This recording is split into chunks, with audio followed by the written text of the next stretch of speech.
Bismillahirrahmanirrahim. Assalamualaikum warahmatullahi wabarakatuh. Alhamdulillahi rabbil alamin. Wal aqibatu lil muttaqin.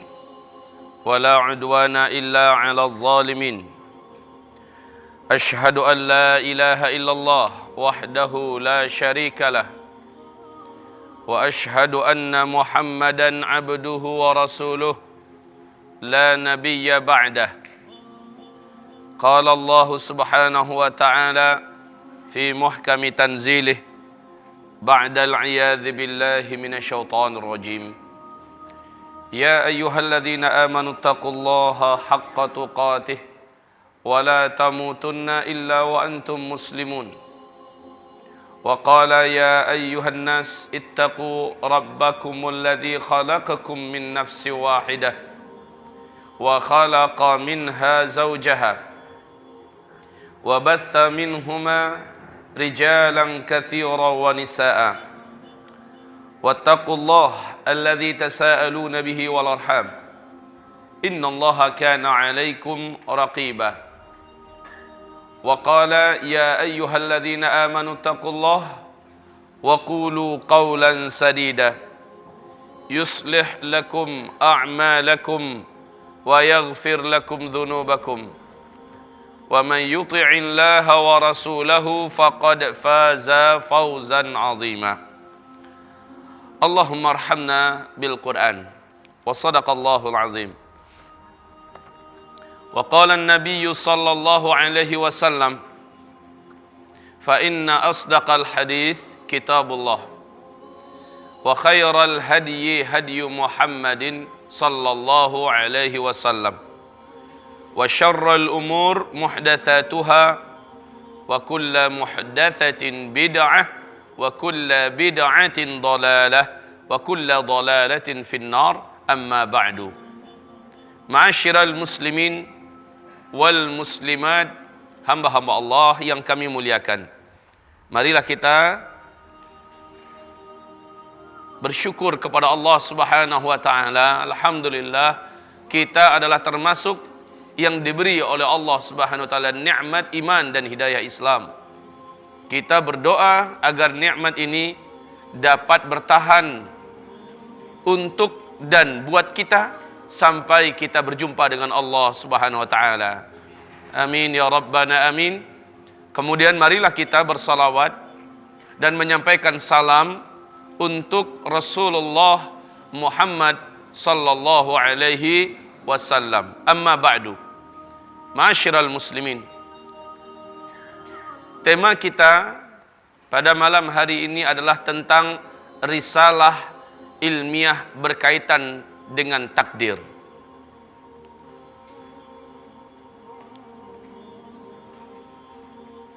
Orang sering sekali menyalahkan nasibnya dengan kemasan bahasa, inilah takdir saya. Gimana lagi? Saya harus terima. Kalau dia orang yang tipis iman, dia akan menyalahkan Allah Subhanahu wa ta'ala, dan dia akan berkata, Allah yang buat saya seperti ini. Ini adalah takdir saya. Allah telah takdirkan saya begini. Kalau Allah mau, Allah akan jadikan saya seperti ini. Tapi kenapa Allah buat saya begini? Ini takdir.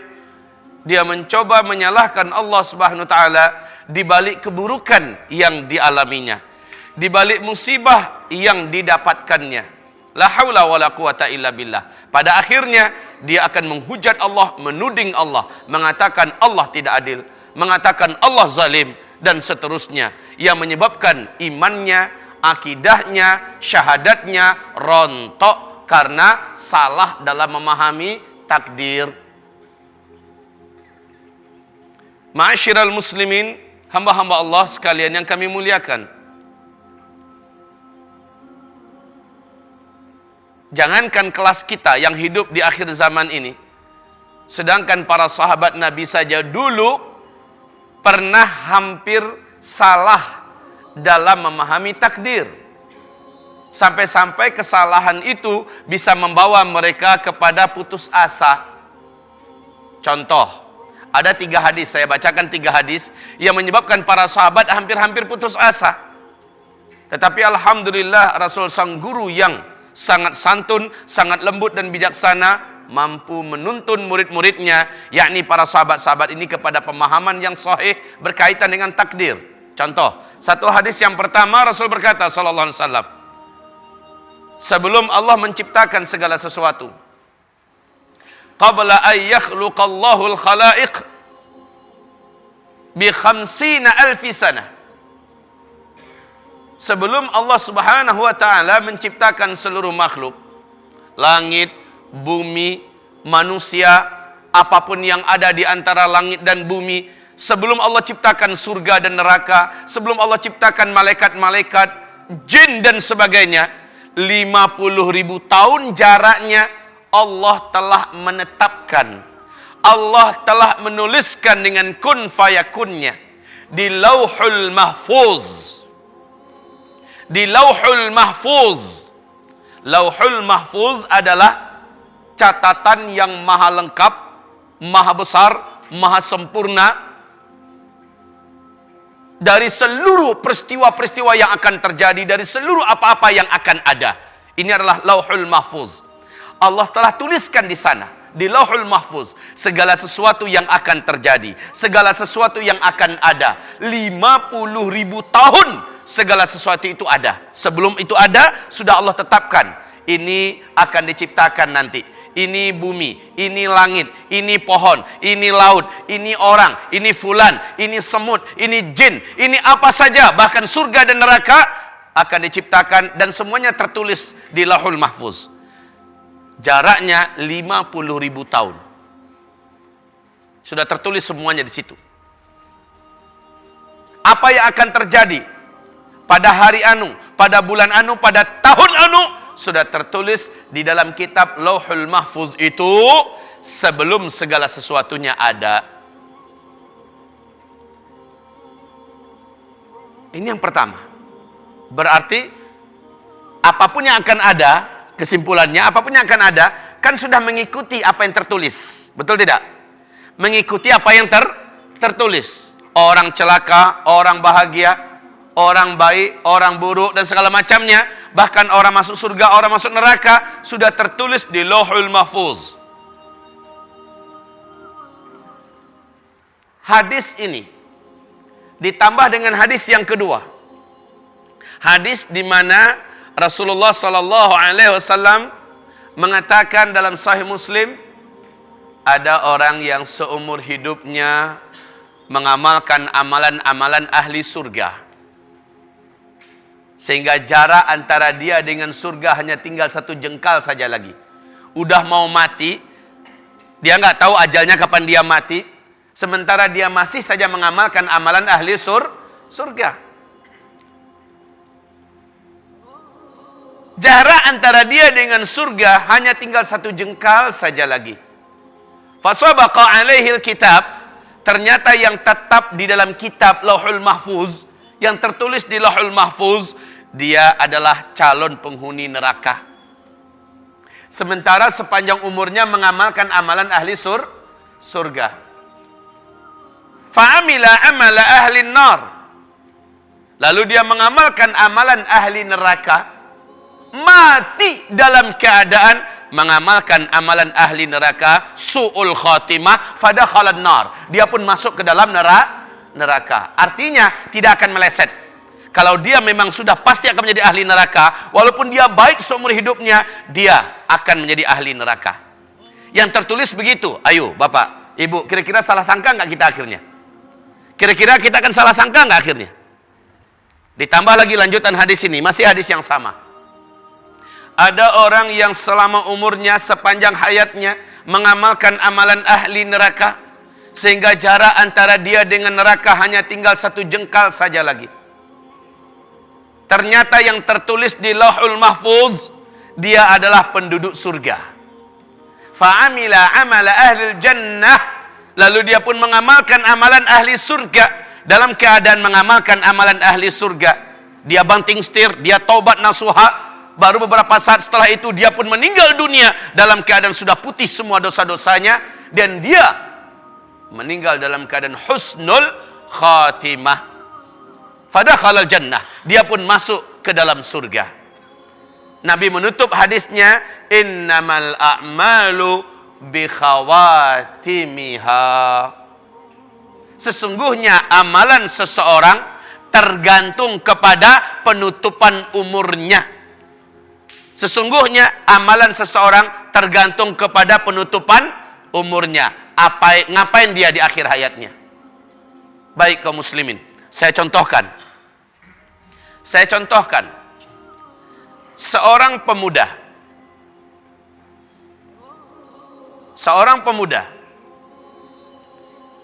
terkenal dengan jihad, hafal Al-Quran 30 juz, hafal ribuan hadis, akhlaknya bagus. Ketika terjadi penaklukan Romawi, pemuda ini bertatapan mata dengan seorang gadis Romawi yang cantik jelita. Jatuh cintalah dia kepada gadis ini. Singkatnya, dia pun melayangkan surat menyatakan hasrat minat dengan gadis itu. Apa kata sang gadis? Tidak mungkin, kita beda agama. Orang tuaku dan keluargaku takkan mengizinkan aku menjadi milikmu, menjadi istrimu, kecuali engkau masuk ke dalam agama kami. Maka laki-laki ini telah dibutakan, mata hatinya telah gelap, dan dia akhirnya melamar wanita itu dengan harga yang sangat mahal, masuk ke dalam agama itu wanita. Para sahabat-sahabatnya, orang-orang terdekatnya merasa tak percaya dengan apa yang mereka dengar, yang mereka saksikan. Sahabat pejuang, hafiz Quran, hafiz hadis, mujahid, jatuh dan takluk karena syahwatnya di hadapan wanita cantik jelita, tukar agama dan menikah dengan wanita itu. Tidak lama pernikahan ini, tidak lama kenikmatan hidup sesaat dinikmatinya bersama wanita itu, dia pun meninggal dunia dalam keadaan sudah beda agama. Maka akhir hayat waktu dia meninggal dunia, ayat yang dia hafal cuma sisa 2 ayat saja lagi, dan dua-duanya dia bacakan sebelum dia menghembuskan nafas terakhirnya. Dia adalah ayat-ayat azab. Tamparan keras dan sindiran tegas dari Allah seperti inilah yang akan dirasakannya setelah kematiannya. Akhir hayat su'ul khatimah. Coba nih, tangkap ini baik-baik. Gimana orang gak salah sangka akhirnya. Sementara kisah yang lain seperti ini. Seorang lelaki datang kepada Nabi Muhammad SAW berkata, "Ya Rasulullah, izinkan saya berperang bersama engkau." Rasul bertanya kepadanya, "Aslamta? Apakah kamu sudah masuk Islam?" Dia berkata, "Saya belum masuk Islam ya Rasulullah." Maka kata Rasulullah, "Inna nahnu la nasta'idu bimusyrik." Sorry, kalau begitu kami tidak akan minta tolong dan mau dibantu oleh orang musyrik. Aslim, Islam dulu ente, kata Nabi. Bergabunglah di sini perang bersama saya. Maka dia berkata, "Ya Rasulullah, saya Islamnya nanti setelah selesai perang, baru saya masuk Islam." Kata Rasul, "Kalau nanti nggak usah ikut sekarang." Maka dia pun menyatakan 2 kalimat syahadatnya dengan jujur. Dan dia masuk Islam. Dan dia bertempur bersama Rasulullah dan para sahabat. Meninggal dunia. Ketika para sahabat mengumpulkan jenazah, ditemukan lelaki yang tadinya masih kafir, masih musyrik, belum sempat sholat, Pak. Belum sempat sholat. Belum sempat mengamalkan amalan apapun. Dan dia terbunuh di jalan Allah. Apa kata Rasulullah? "Amila qalilan wa ujira katsira." Alangkah bahagianya nih orang. Amalannya baru sedikit, sementara pahalanya sangat besar. Dia masuk surga. Subhanallah. Bandingkan nih 2 orang. Yang tadi hafiz Quran, hafiz hadis, mujahid dan sebagainya, akhir hayatnya su'ul khatimah. Yang ini kafir, seumur hidupnya musyrik. Ternyata dia tobat, masuk Islam, dan meninggal syahid, dan dia masuk surga. Coba lihat, kira-kira kejadian-kejadian ini dengan hadis ini membuat Bapak Ibu bisa salah sangka nggak dengan takdir? Bisa salah sangka tidak? Ya, pasti. Apalagi ditambah dengan hadis berikut ini dari Sahih Muslim. Rasul berkata sallallahu alaihi wasallam, Adam diperintahkan oleh Allah untuk melihat ke sebelah kanannya, Adam pun melihat. Allah perlihatkan kepada Adam jumlah manusia dari anak keturunannya di masa yang akan datang. Wajah mereka putih-putih, bersih dan bercahaya. Lalu Allah Subhanahu wa taala berkata kepada Adam, "Hai Adam, ini adalah calon anak keturunanmu sampai hari kiamat. Mereka adalah calon-calon penghuni surga." Adam gembira. Adam bahagia. Tapi ketika Allah perintahkan Adam, lihat sebelah kirimu, Adam melihat, dia terkejut. Sebab apa? Pemandangan sebelah kirinya ada jumlah manusia yang mukanya suram-suram, gelap-gelap, dan penuh dengan kenestapaan, kesusahan, dan penderitaan. Jumlahnya nggak ada apa-apanya sebelah kanan. Lalu Allah berfirman, "Hai Adam, ini adalah anak-anak cucumu nanti sampai hari kiamat. Mereka adalah calon-calon penghuni neraka." Coba lihat, orangnya belum ada lagi. Orangnya belum diciptakan lagi, belum hidup lagi di muka bumi, udah jelas siapa-siapa yang akan jadi ahli surga, siapa-siapa yang akan masuk ke neraka. La haula wala quwata illa billah. Disinilah para sahabat akhirnya bertanya kepada Rasulullah, "Fa'ala ayyi syai'in kunna na'mal ya Rasulullah?" Wahai Rasulullah, jika sudah jelas siapa yang akan masuk surga, pasti akan masuk surga walaupun dia jahat seumur-umurnya. Kemudian dia mengamalkan amalan ahli surga, masuk surga. Jika sudah jelas siapa yang ahli neraka, walaupun dia mengamalkan seumur hidupnya amalan ahli surga, kalau memang dia calon ahli neraka, dia pasti masuk neraka. Fa'ala ayyi syai'in kunna na'mal. Maka untuk apa lagi kami harus beramal? Pasrah ajalah. Ikuti saja hidup ini apa adanya. Toh takdir yang akan mengantarkan kami kemana kami nanti berakhir. Betul? Ini pertanyaan para sahabat kepada Nabi. Saya rasa pertanyaan Bapak akan sama nanti dengan pertanyaan para sahabat ini. Betul tidak? Fa'ala ayyi syai'in kunna na'mal. Buat apa lagi kami harus bersusah payah jadi orang baik? Maka Nabiullah menjawab, jawaban inilah akidah kita. Innakum ta'maluna ala mawaqi'il qadar. Innakum ta'maluna ala mawaqi'il qadar. Sesungguhnya kamu seluruhnya hari ini beramal di atas garis-garis takdir. Garis takdir itu ada dua, Pak. Coba bacakan rukun iman yang ke-6, Bu. Bacakan rukun iman yang ke-6, Pak. Apa bunyinya? Beriman dengan takdir yang baik dan takdir yang buruk. Garis takdir itu ada dua. Ujungnya yang ini baik, yang ini buruk. Innakum ta'maluna ala mawaqi'il qadar. Sesungguhnya kamu beramal di atas garis-garis takdir atau ketentuan-ketentuan takdir. Siapa yang memilih amalan di atas garis kebaikan, takdirnya nanti adalah seperti ini. Siapa yang memilih beramal di atas garis-garis kemungkaran, maksiat, dosa, syahwat, hawa nafsu, ini yang dipilihnya, maka dia menuju kepada garis takdir yang buruk. Melakukan ini akibatnya. Melakukan yang ini kejadiannya. Sebab kamu memilih jalan yang baik, jalan yang benar, ujung-ujungnya kamu akan sampai di sini. Setelah sampai kamu di situ, itulah takdir. Akibat kamu mengikuti syahwat kamu, akibat kamu mengikuti hawa nafsu kamu, akibat kamu mengikuti godaan setan jin atau setan manusia, padahal kamu sudah tahu Allah mengharamkan, kamu tetap tempuh itu jalan, maka akibatnya adalah seperti ini. Tanggung tuh akibat, rasakan tuh akibat. Akibat dari sebuah pilihan, maka itulah yang takdir. Kaum muslimin, Rasulullah SAW bersabda, tidak seorang pun di antara kamu, kata Rasul kepada para sahabatnya, tidak seorang pun di antara kamu yang hari ini hidup di dunia, melainkan namanya sudah ada di dalam surga. Masya Allah. Namamu siapa? Riza. Riza hidup sekarang ini, nama Riza sudah ada di dalam surga. Bapak namanya siapa, Pak? Hah? Sofi. Nah, Sofi Tanjung. Syafi'i. Ya, Syafi'i harusnya. Ya, baik kaum muslimin, nama beliau hari ini sudah ada dalam surga.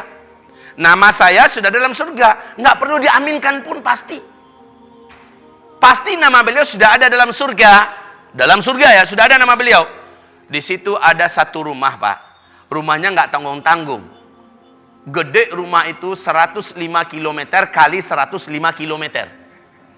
Gedenya rumah. Sementara batu batanya padat dari emas murni luar dalam, Pak. Dengan itu disusun dengan yakut dan zabarjat sebagai pasir dan semennya. Masya Allah, ya.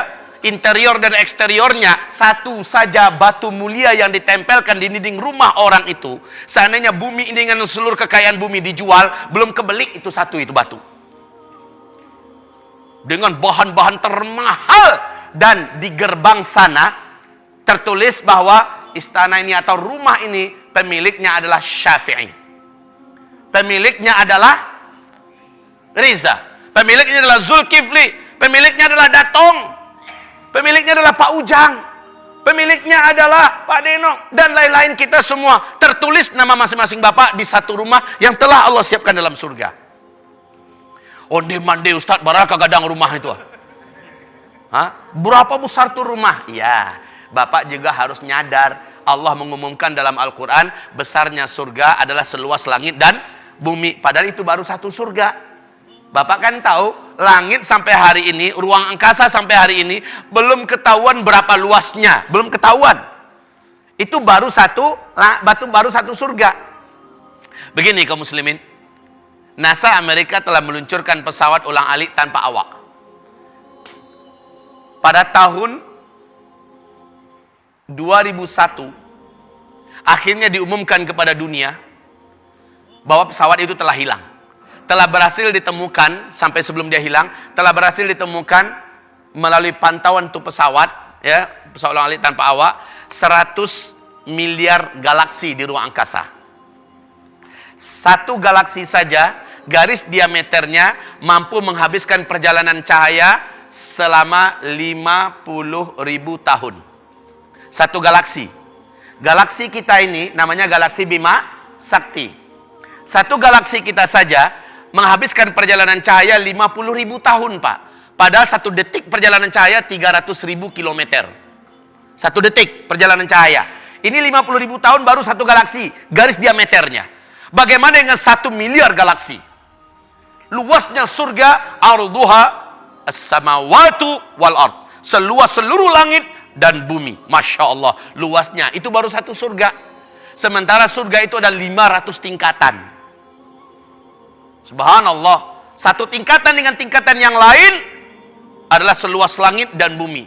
Makanya kalau dikatakan rumah kita nanti, satu orang punya rumah nanti dalam surga, besarnya tuh rumah adalah 105 km kali 105 km. Kalau dalam bahasa hadis 70 mil kali 70 mil. Kalau 1 mil 1,5 kilo saja jadinya adalah 105 km. Nggak kebayang, Pak. Di dunia ini tidak akan ada manusia yang mampu membuat rumah sebesar itu dengan bahan-bahan termahal. Bapak mungkin sudah mencoba membuat rumah yang terbaik dengan usaha dan bahan-bahan terbaik, dengan harga yang biar seberapapun. Sampai Cida Bapak membuat rumah itu. Sampai Cido. Sampai habis-habisan. Itu rumah paling-paling gedenya sih berapa? Rumah orang-orang hebat di Washington, di New Zealand, di India, di Cina, rumahnya kayak istana. Itu belum apa-apanya. Kelas kakus, kalaupun ada kakus nanti di surga, belum akan sampai gedenya rumah yang dibuat oleh manusia di bumi ini dibandingkan rumah kita dalam surga. Maka sangatlah rugi dan gila, sangatlah bodoh dan oon orang yang demi dunia dia telantarkan masa depan surganya. Dia buang masa depan surganya. Kita lanjutkan. Nama bapak sudah ada di surga. Nama bapak sudah ada di surga. Nama saya sudah ada di surga. Nama setiap ibu-ibu sudah ada dalam surga, Bu. Alhamdulillah. Tapi ingat, di waktu yang sama kata Rasulullah, di waktu yang sama nama Zulkifli Muhammad Ali sudah ada di dalam sel neraka Jahannam. Tertulis di pintu sel itu, calon penghuni sel ini adalah Zulkifli Muhammad Ali. Di sel penyiksaan yang lain, di lubuk neraka Jahannam, tertulis namanya bapak. Calon penghuni sel penyiksaan ini adalah Syafi'i. Di sel yang lain tertulis nama antum. Di sel yang lain tertulis nama ibu. Setiap kita ada namanya di dalam neraka Jahannam. Coba lihat. Di satu saat, di satu sisi, nama kita ada dalam surga masing-masingnya. Di sisi yang lain, nama kita juga sudah ada di dalam neraka. Mana di antara dua ini yang akan bapak ibu isi? Mana di antara dua ini yang akan kita isi? Sementara yang ada di dalam neraka itu adalah takdir. Kalau ada orang masuk neraka, udah takdirnya masuk neraka. Yang di dalam surga juga takdir. Kalau ada orang masuk surga, itu adalah takdirnya masuk surga. Masalahnya, apakah sudah tetap si fulan nanti masuk surga aja? Kata Allah. Lalu orang ini akhirnya masuk surga. Yang ini masuk neraka aja, dia hitam. Dia ini orangnya jelek, dari keluarga miskin, masuk neraka aja. Ada nggak kayak gitu? Tidak. Allah subhanahu wa ta'ala umumkan dalam surat Al-Balad. Fahadainahun najdain. Kami bentangkan di hadapannya dua jalan. Satu, jalan kelihatannya susah mendaki, tapi ujungnya adalah kenikmatan dan surga. Yang satu lagi, jalan kelihatannya lempeng, lurus, kayak tol, tapi menurun. Ya, orang ngegas terus tanpa ngerem, ngikutin terus hawa nafsunya. Ujung-ujungnya adalah jurang, dan itu adalah neraka. Dan Allah umumkan, falaqtahamal aqabah. Kenapa engkau tidak mau menempuh jalan yang kelihatannya berat, sulit dan mendaki, padahal ada bahagia dan surga yang menanti di sana? Jadi Allah menganjurkan, pilih dong jalan yang kelihatannya berat. Inilah Islam. Inilah mengamalkan ayat, mengamalkan hadis, mengikuti sunnah. Inilah dia jalannya. Kamu akan sampai ke surga. Sementara orang-orang yang فَأَمَّا مَنْ طَغَى وَآثَرَ الْحَيَاةَ الدُّنْيَا فَإِنَّ الْجَحِيمَ هِيَ الْمَأْوَى. Adapun orang-orang yang melampaui batas, dia mengikuti hawa nafsunya dalam hidupnya, nggak mau diatur oleh agama Allah Islam ini, maka orang-orang itulah yang akan menjadi penghuni neraka. Lihat kaum muslimin, dua jalan, dia yang milih. Milih jalan yang mana?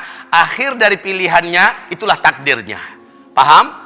Akhir dari pilihannya itulah takdirnya. Kesimpulannya, takdir itu adalah hasil atau akibat dari sebuah pilihan. Saya ulangi, takdir itu adalah akibat dari sebuah sebab. Sebab saya memilih ini, akibatnya adalah ini. Nah, akibat yang adalah itu disebut dengan takdir. Paham? Disebut dengan takdir. Coba lihat, di zaman Umar bin Khattab terjadi gempa. Terjadi gempa, enggak pernah-pernahnya di Madinah terjadi gempa. Lalu apa kata Umar bin Khattab? Demi Allah, saya akan lebih ketatkan lagi menjalankan hukum-hukum Allah, sehingga tidak ada maksiat yang dilakukan kepada Allah secara terbuka dan terang-terangan. Bila ke depan masih terjadi gempa di Madinah ini, maka saya Umar bin Khattab selaku Amirul Mukminin mengumumkan mundur dari jabatan saya, menandakan beliau gagal meredam maksiat. Apa yang dihubungkan oleh para sahabat? Terjadinya bencana alam adalah akibat dari dosa. Adalah akibat dari dosa. Benar firman Allah. Mari kalau dibaca, kalau ada yang hafal, zaharal fasadu fil barri wal bahri bima kasabat aydin nas liyudhiqahum ba'dal ladzi amilu la'allahum yarji'un. Telah terjadi kerusakan dan bencana di daratan dan di lautan. Bima kasabat aydin nas. Itu semua terjadi akibat dari perbuatan manusia. Liyudhiqahum ba'dal ladzi 'amilu la'allahum yarji'un. Agar mereka dapat merasakan sebahagian dari akibat apa yang mereka buat. Semoga yang masih hidup segera kembali taubat. Musibah yang terjadi manusia yang menyebabkan. Coba lihat dalam hadis riwayat Imam Ahmad, Al-Hakim, Abu Daud. Rasulullah SAW bersabda, apabila zina telah menyebar luas, terbuka secara terang-terangan, maka Allah akan datangkan penyakit yang belum pernah Allah datangkan dari sebelumnya. Allah akan datangkan musibah yang belum pernah Allah datangkan dari sebelumnya. Coba lihat, karena zina dilakukan terang-terangan, akibatnya adalah ini. Kalau kita merasakan akibat itu, ini adalah takdir. Inilah takdir karena masyarakat kami melakukan ini. Terjadi bencana tsunami, ini adalah takdir. Tsunami itu takdir. Tsunami itu adalah takdir. Tapi karena masyarakat melakukan perbuatan ini, terjadi bencana. Karena kamu makan riba, akibatnya adalah hidup kamu jadi seperti ini. Kan Allah umumkan dalam Al-Quran. Surat Al-Baqarah ayat 275. Yang makan riba, hidupnya akan begini. Nanti di alam kubur dia begini. Di akhirat dia akan begini. Di padang mahsyar, nanti di neraka dia begini. Allah umumkan akibat. Apabila dia merasakan akibat itu, maka itulah takdirnya. Inilah takdir yang harus saya jalani. Akibat dari dulu saya melakukan ini. Jadi ada hukum kausalitas, sebab dan akibat. Sebab saya memilih bini yang macam ini, akibatnya saya punya anak yang seperti ini. Jadi jangan nyalahkan takdir. Udah takdir saya, anak saya menjadi pendurhaka semua. Ini udah nasib saya, udah takdir saya. Karena ente milih ibu yang salah. Ente hanya mengandalkan ibu itu karena dia cantik, karena dia bahenol, karena dia kaya, berpendidikan tinggi.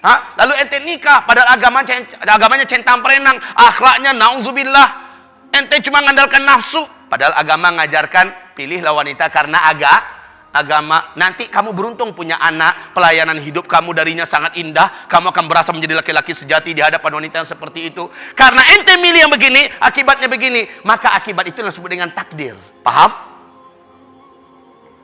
Jangan nyalahkan takdir. Ini udah ketetapan dari Allah. Ketetapan dari Allah apaan? Kaum muslimin, mari saya pertegas bahwa takdir itu adalah pilihan kita. Akibat dari sebuah sebab. Sebab kita memilih ini, akibatnya adalah ini. Ma salakakum fi saqar. Tolong artikan. Apakah yang menyebabkan kamu masuk ke dalam neraka saqar? Apakah yang menyebabkan kamu masuk ke dalam neraka Saqar? Apa jawaban penduduk Saqar itu?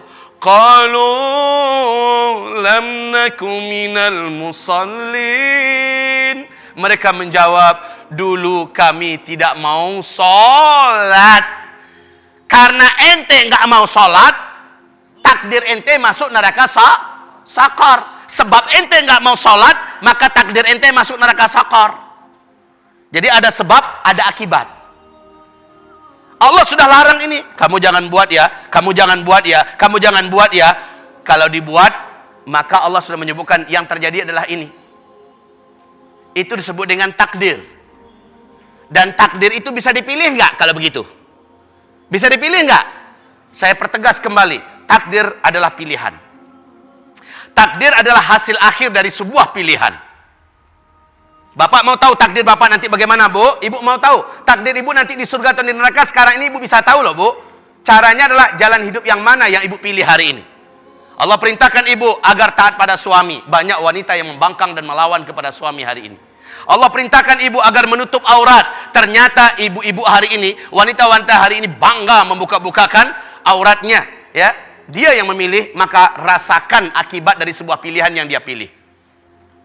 Baik, kaum muslimin. Umar bin Khattab radhiyallahu anhu melakukan sebuah perjalanan kenegaraan ke negeri Syam. Zaman dulu kan nggak ada internet. Zaman dulu tidak ada WhatsApp. Zaman dulu nggak ada Twitter. Nggak ada telepon-telepon untuk bisa berkomunikasi secara cepat, mengetahui apa perkembangan di sana. Umar bin Khattab menetapkan dengan rombongan besar menuju ke negeri Syam. Syam hari ini apa namanya? Syria, Palestina, Yordania, dan Lebanon. Ini 4 negara dulu namanya Syam. Umar mengatakan kita ke Syam, investigasi dan menjajaki perkembangan pemerintahan khilafah Islamiyah yang diwakilkan kepada wakil-wakilnya di sana. Beliau bawa rombongan terdiri dari 4 rombongan besar. Rombongan pertama adalah kalangan muhajirin senior. Rombongan kedua kalangan ansor senior. Rombongan ketiga adalah para pemuka-pemuka Quraisy yang masuk Islam. Ya, kemudian baru para pengawal dan bala tentara ala kadarnya. Di perjalanan berjumpa dengan Abu Ubaidah ibnul Jarrah, panglima perang yang terkenal sangat jago. Ketemu di jalan. Abu Ubaidah ibnul Jarrah ini baru keluar dari negeri Syam. Saat berpapasan di tengah jalan, Assalamualaikum warahmatullahi wabarakatuh ya Amirul Mukminin. Waalaikumsalam warahmatullahi wabarakatuh. Hendak kemanakah engkau wahai Amirul Mukminin? Hendak kemanakah rombongan akan engkau bawa? Umar menjawab, kami akan pergi ke Syam. Ke negeri mana? Ke negeri Anu. Waduh, kata Abu Ubaidah bin Jarrah, wahai Amirul Mukminin, saya baru saja keluar dari negeri Syam, tempat yang akan engkau tuju. Saat ini sudah mewabah di sana penyakit ta'un, semacam wabah penyakit menular yang mematikan. Wahai Amirul Mukminin, saran saya jangan lanjutkan perjalananmu, pending dulu lah. Jangan lanjutkan perjalananmu, pending dulu. Apa kata Umar bin Khattab? Sahih berita yang engkau sampaikan ini? Benar wahai Amirul Mukminin. Sudah banyak yang korban di sana.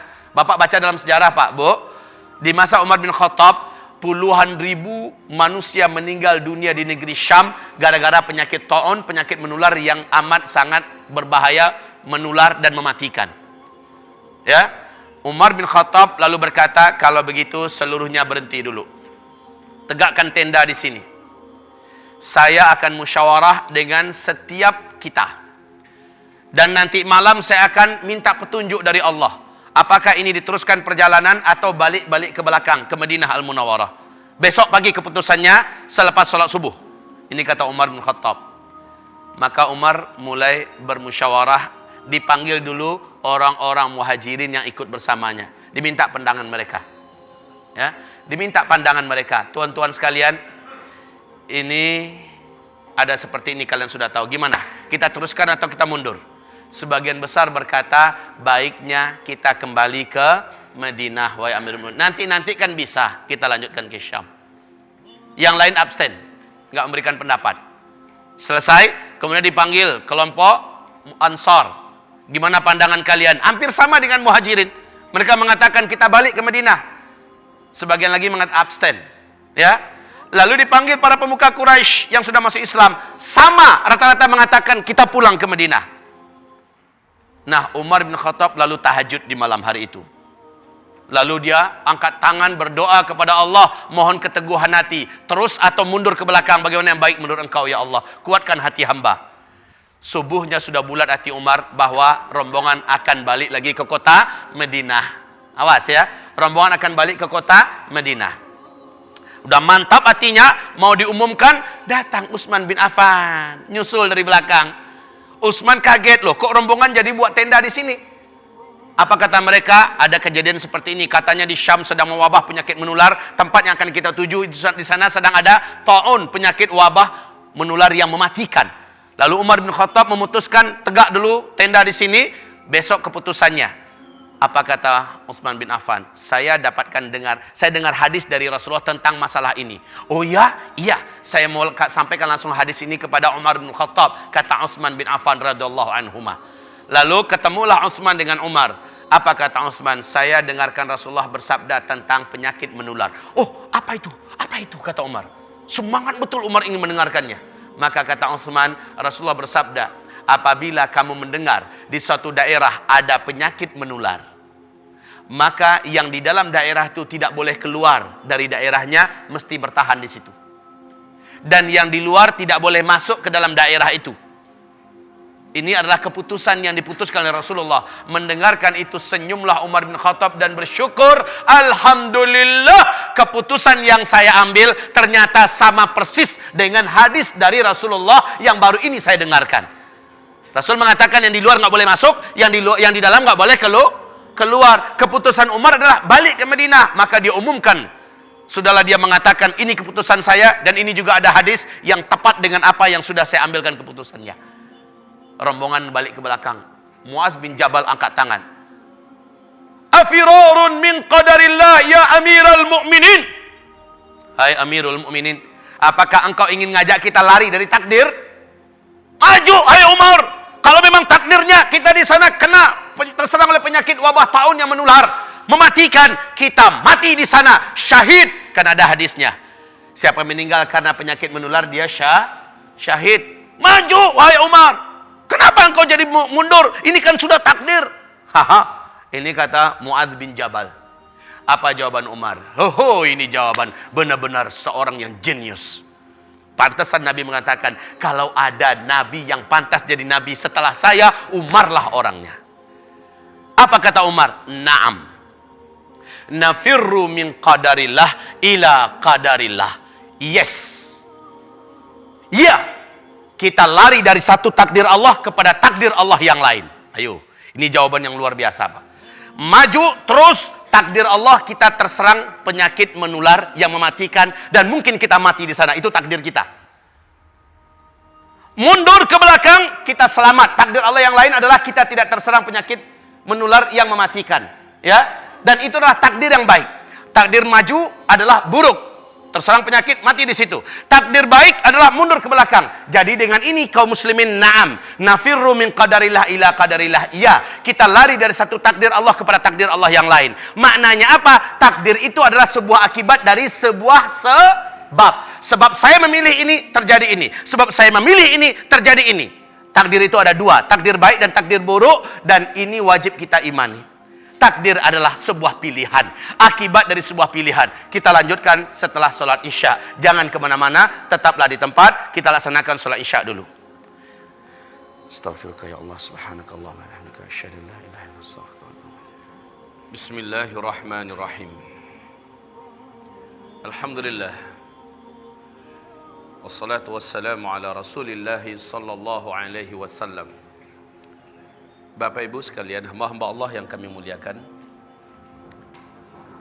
Tadi telah kita jelaskan bahwa sesungguhnya takdir adalah sesuatu yang sifatnya berawal dari sebuah pilihan.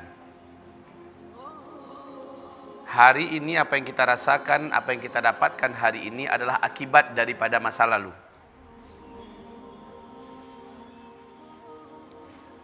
Apakah perbedaan antara takdir dengan qada? Apakah perbedaan antara takdir dengan qada? Bapak pernah mendengar pelajaran yang disampaikan dalam bab akidah, beriman dengan qada dan qadar, ya? Beriman dengan qada dan qadar. Sudah ada. Qada dan qadar. Kalau qadar, inilah yang berhubungan dengan takdir. Takdir sesuatu yang berawal dari sebuah pilihan. Akibatnya, kesudahannya, akhirnya, inilah yang disebut dengan takdir. Contoh, ada api. Api ini karakter aslinya Allah ciptakan sebagai sunnatullah, dingin apa panas? Api ini panas. Api ini panas disebut dengan qada. Itu keputusan dari Allah, sepihak. Allah sudah tetapkan, Allah sudah tentukan api ini panas. Dan itu tidak akan berubah.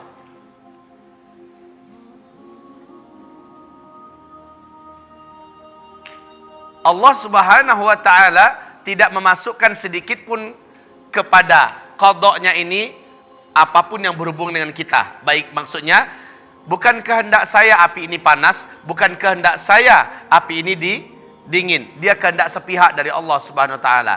Maka nanti pada hari kiamat Allah tidak akan tanyakan kepada kita, kenapa api kamu di dunia panas? Allah tak akan tanyakan.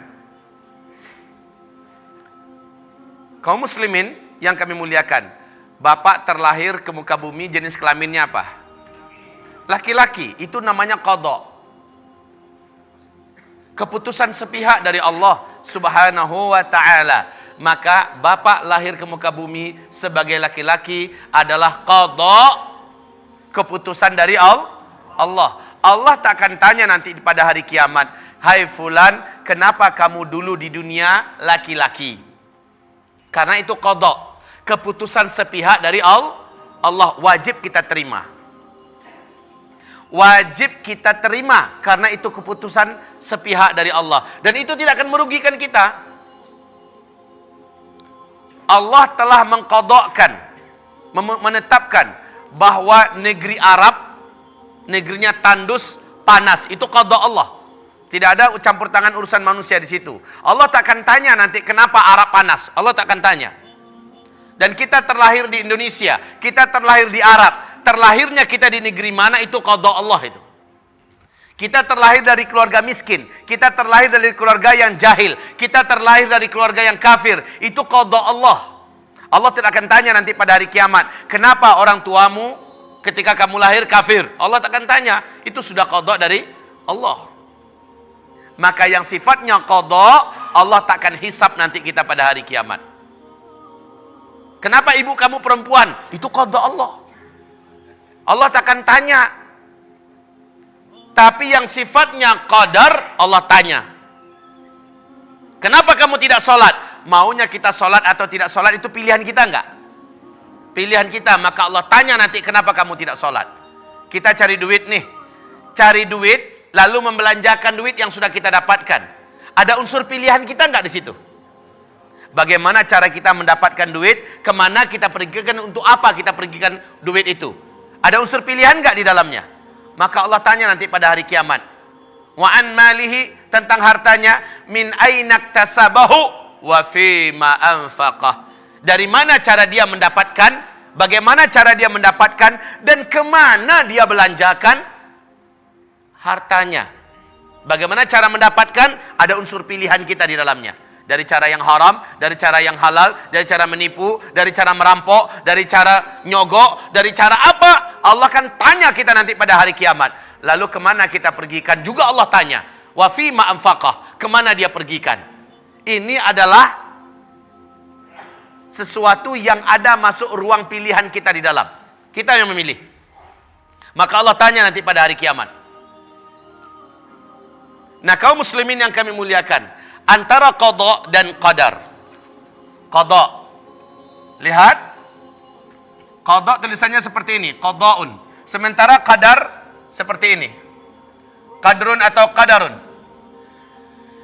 Ini ada unsur pilihan yang kita memang diberi oleh Allah hak untuk memilih. Sementara ini baku dari Allah, sepihak, keputusan sepihak. Di bidang ini Allah tak akan tanya kita, tidak akan ditanya. Tapi kalau qadar Allah tanya kepada kita, kenapa kamu dulu di dunia musyrik? Allah tanyakan kita. Kamu kan tahu pergi ke dukun, mempelajari ilmu sihir, kamu kan tahu pakai jimat, kamu kan tahu pergi sesajenan dan segala macamnya, itu aku haramkan. Kenapa tetap kamu lakukan? Allah tanya itu. Karena sifatnya ada pilihan kita. Kita bisa memilih. Yang kita tidak bisa memilih, Allah tak akan tanya. Umpamanya Pak, Bapak udah hati-hati melintas jalan. Udah hati-hati. Udah lampu merah, di mana memang mobil, motor nggak boleh lagi jalan. Udah lampu hijau untuk pejalan kaki. Udah lihat kiri kanan, Bapak juga bareng dengan orang lain berjalan menyeberang.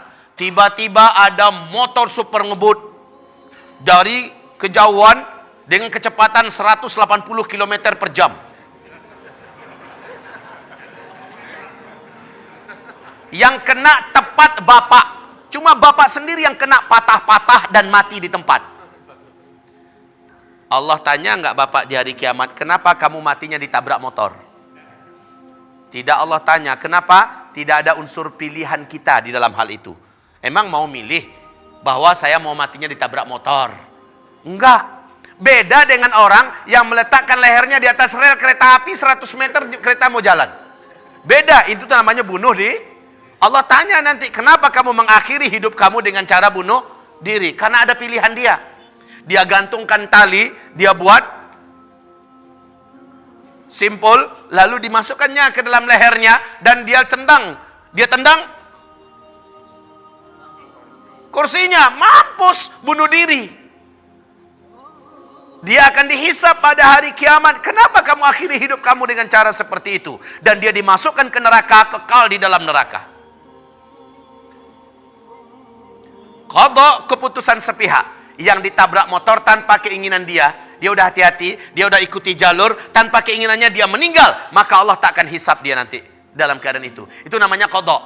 Tapi qadar, yaitu takdir yang sudah didapatkannya, adalah akibat dari sebuah pilihan. Nah, pilihannya itu yang ditanya oleh Allah. Why? Kenapa?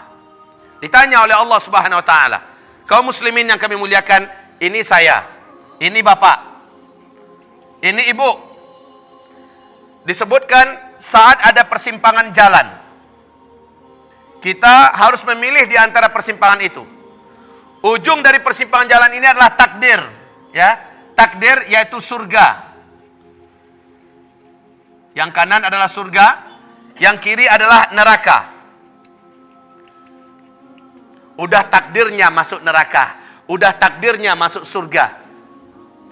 Kaum muslimin, jalan menuju ke surga sudah Allah tunjukkan di muka bumi ini. Inilah disebut dengan mawaqi'ul qadar yang hadis kita bacakan awal-awal tadi.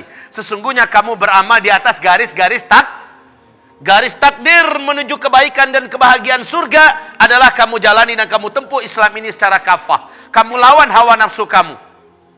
Kamu taklukkan diri kamu di atas petunjuk Rasulullah sallallahu alaihi wasallam. Kamu berjalan dengan sabar. Maka kamu sampai kepada takdir yang indah, yang nama kita sudah ada di dalamnya, surga. Tapi ketika kamu mengikuti hawa nafsu kamu, kamu lebih mengikuti syahwat kamu melampaui batas dalam hidup ini, kamu langgar apa-apa yang Allah haramkan, kamu tinggalkan apa-apa yang Allah wajibkan demi memenangkan hawa nafsumu, maka kamu menempuh jalan neraka. Takdirmu adalah masuk neraka, dan memang sudah ada namanya dan disiapkan tempatnya di dalam neraka. Innakum kuntum ta'maluna ala mawaqi'il qadar. Disebabkan dia memilih jalan yang salah, maka dia harus merasakan takdirnya di dalam neraka. Takdir itu artinya adalah keputusan dari Allah. Keputusan dari Allah karena kamu yang buat ulah, rasakan. Kembali kepada api. Kalau kita berhati-hati dari api, insya Allah kita akan selamat. Tapi karena saya letakkan tangan saya di atas api, kebakar tuh tangan. Takdir saya ketika saya letakkan tangan di atas api adalah kebakar. Itu takdir yang harus saya tanggung, Udah takdir saya, tangan saya kebakar. Kenapa ente letak di atas api? Ente yang sableng. Kaum muslimin, udah tahu itu api berdampak, membakar, menghanguskan. Kita main-main api dan letakkan tangan di atas api, kebakar. Lalu kita katakan, udah takdirku kebakar. Memang iya takdir dia karena dia memilih membakarkan dirinya di atas api. Memang takdir. Udah takdirku dapat istri yang macam ini, ternyata istrinya suka serong. Ternyata istrinya mendidik anak menjadi anak yang durhaka, anak yang jahat segala macamnya. Memang takdir saya karena saya memilih dia. Itu kesimpulannya. Karena yang saya memilih dia dulu. Orang tua saya orang yang taat. Mak saya, bapak saya sudah mengatakan, nak, jangan kamu nikah dengan wanita yang macam itu, nak. Kamu nanti menyesal. Ternyata karena cinta. The love is blind. Ya? Karena cinta. Semua seruan orang-orang yang mencintai kita abaikan. Jangan. Lalu kita turunkan hawa nafsu kita. Sekarang akibatnya kita rasakan. Nah, inilah ketika kita mengatakan, udah takdirku. Memang takdir ente. Karena ente memilih, padahal ente bisa memilih yang baik. Kamu bisa memilih wanita yang solehah. Kamu bisa memilih wanita yang taat. Kenapa kamu tidak pilih wanita yang taat? Hanya kurang cantik sikit. Hanya karena biasa-biasa aja wajahnya. Yang ini bahenol. Yang ini cantik, geles. Lalu, nggak tahu bagaimana yang benar. Yang penting, Nabi mengatakan, siapa yang menikahi wanita karena kecantikannya, siap-siap menyesal. Siapa yang menikahi wanita karena hartanya, siap-siap menyesal. Siapa yang menikahi wanita karena keturunannya, siap-siap menyesal. Tapi siapa yang menikahi wanita karena agamanya, maka taribat yadah. Akan berdebulah tangannya. Kalau tangan berdebu, nggak licin, megang apapun, bisa kuat. Tapi kalau seandainya nggak berdebu, tangannya mengeluarkan cairan, basah, megang apa licin, jatuh terus. Ibaratnya begitu. Taribat yadah. Baik kaum muslimin yang kami muliakan, takdir bisa dirubah nggak? Tadi bisa dirubah nggak? Selama belum sampai nyawa di tenggorokan, selama belum terbit matahari di sebelah barat, di dunia ini masih hidup kita, takdir masih bisa dirubah. Takdir itu bisa dirubah, Pak. La syai'a yughayyirul qadara illa du'a. Tidak ada yang dapat merubah takdir kecuali doa. Saya contohkan. Khalid bin Walid saat dia berhadapan dengan panglima perang Persia untuk menaklukkan sebuah kota, apa kata si panglima perang Persia ini? Hai Khalid, saya tantang ente. Tantang apain? Ini adalah racun. Racun ini paling mematikan dan racun paling berbahaya di bumi. Hanya hitungan detik ente mampus. Sekarang racun ini saya letakkan dalam segelas air. Bila berani ente minum dan ente tidak apa-apa, ente selamat, ente tidak mati, kota ini milik ente. Dengan seluruh harta yang ada di dalamnya, dengan seluruh apa yang ada di dalamnya, milik ente. Kami mundur tanpa perang. Kalau menurut takdirnya, racun diminum mati nggak? Mati. Khalid menerima tantangan itu. Oke, emang gua takut. Kemudian disodorkan kepada Khalid bin Walid racun dalam gelas, racun paling mematikan. Khalid berdoa kepada Allah. Ingat ini, takdir yang seharusnya kalau dia minum, takdirnya dia keok, koid, mampus, mati. Ternyata telah dirubah oleh Allah takdir itu dengan doa. Lihat ini Pak. Maka jangan katakan doa itu tidak bermanfaat. Jangan katakan doa itu bukanlah hal yang dahsyat. Lihat apa yang Khalid lakukan ketika dia angkat racun itu. Dia membaca Bismillah alladzi la yadurru ma'asmih syai'un fil ard wala fis sama' wa huwas sami'ul alim.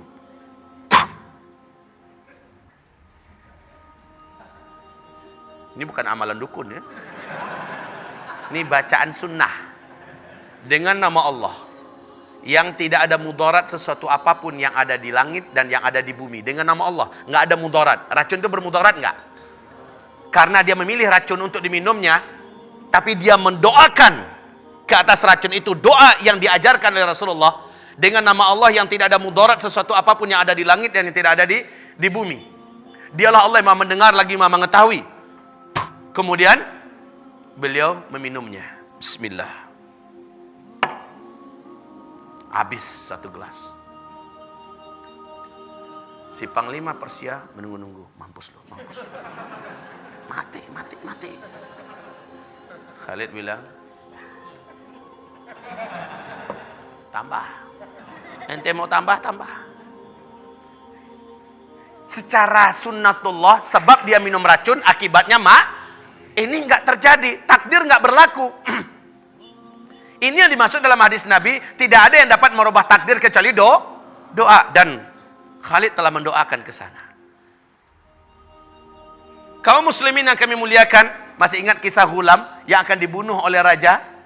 Ghulam, bagaimanapun cara raja ingin membunuhnya, malah yang membunuhnya yang dimampuskan oleh Allah Subhanahu wa taala. Ternyata kaum muslimin, dia sudah diikat dengan rantai besi yang berat, dibawa oleh hulu-hulu balang menuju ke tengah laut untuk diceburkan.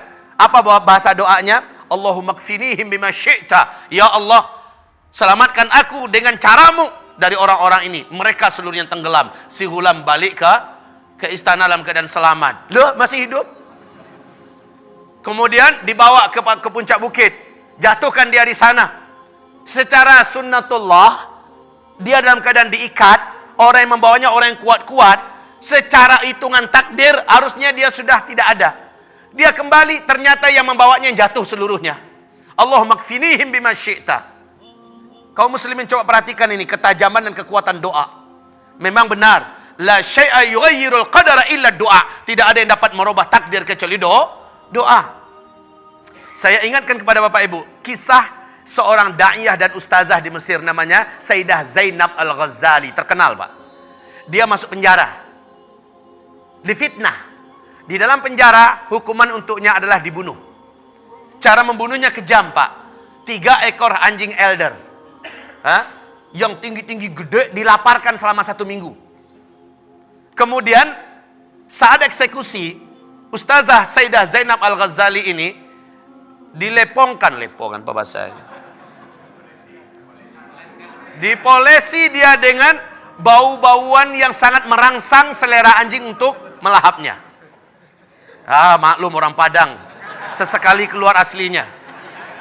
Kalau mau tahu dipolesi itu bahasa Padangnya dilepongkan. Dipolesi tubuhnya. Biar anjing-anjing yang 3 ekor ini, Pak, kalau berdiri itu anjing, berdiri kita tinggian itu anjing. Ustazah Sayyidah Zainab Al-Ghazali dalam kerangkeng diikat, tergeletak di lantai. 3 ekor anjing ini dilepaskan masuk ke dalam.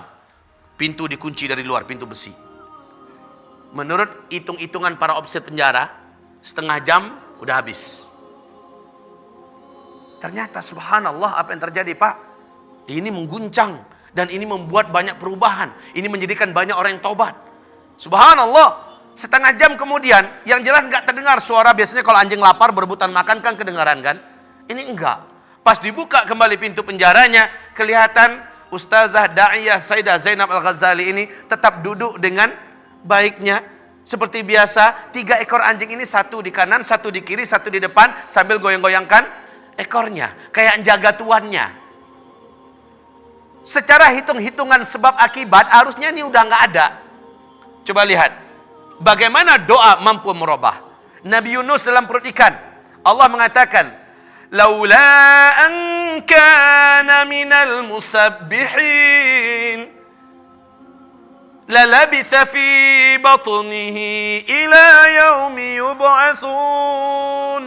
Kalaulah bukan karena Yunus rajin berdoa, banyak bertasbih, suka kepada Allah Subhanahu wa taala, meminta tolong, pasti dia akan tinggal dalam perut ikan itu sampai hari kiamat.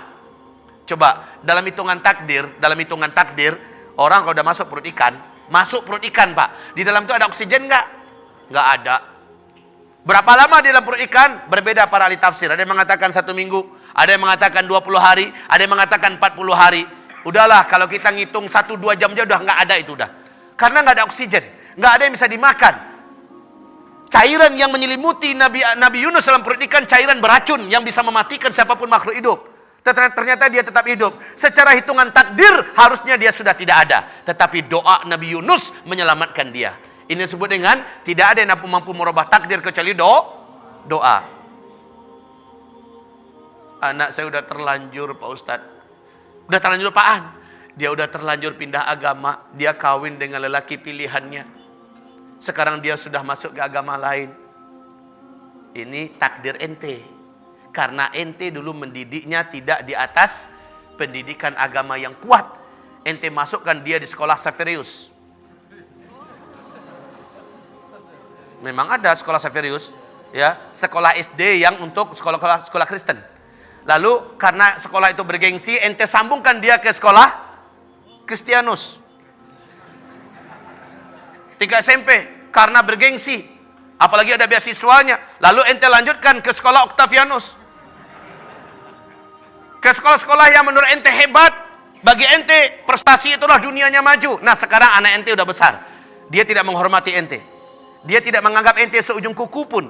Dan dia tidak ngerti Allah dan tidak ngerti Rasul dan tidak cinta Islam. Dan dia pindah agama. Ini memang takdir ente punya anak macam itu. Dan takdir berikutnya, ente di hari kiamat dihisap oleh Allah Subhanahu wa ta'ala. Lalu gimana Pak Ustadz? Banyak orang tua macam itu Pak. Lalu gimana sekarang saya ngaku nyesal? Alhamdulillah ente masih hidup. Anak ente masih hidup, masih bisa dirubah. Caranya Pak Ustadz, sekarang ente doa pada Allah. Ente doa pada Allah. Doa. Minta kepada Allah, ya Rabb, hamba menyesal telah menjadi anak salah cara. Ya Allah, hamba serahkan anak hamba kepada Engkau. Hidayah ada di tanganmu. Hati anak hamba dalam genggamanmu. Ya Allah, turunkanlah hidayah dengan caramu.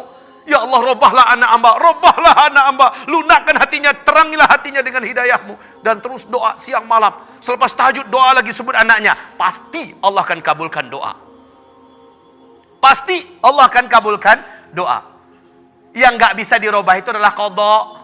Ya Allah, jadikanlah hamba dari laki-laki ke perempuan, ya Allah. Nggak jadi itu. Karena laki-lakinya kita itu qadha, keputusan sepihak dari Allah. Nggak ada urusan campur tangan manusia. Begitu kaum muslimin. Ya Allah, jadikanlah api ini menjadi dingin. Dinginkanlah api ini. Dingin, ya Allah, dingin. Nggak bisa, itu qadha. Lalu bakar tangan kita, kebakar. Aduh, angus. Ya angus, dasar ente oon.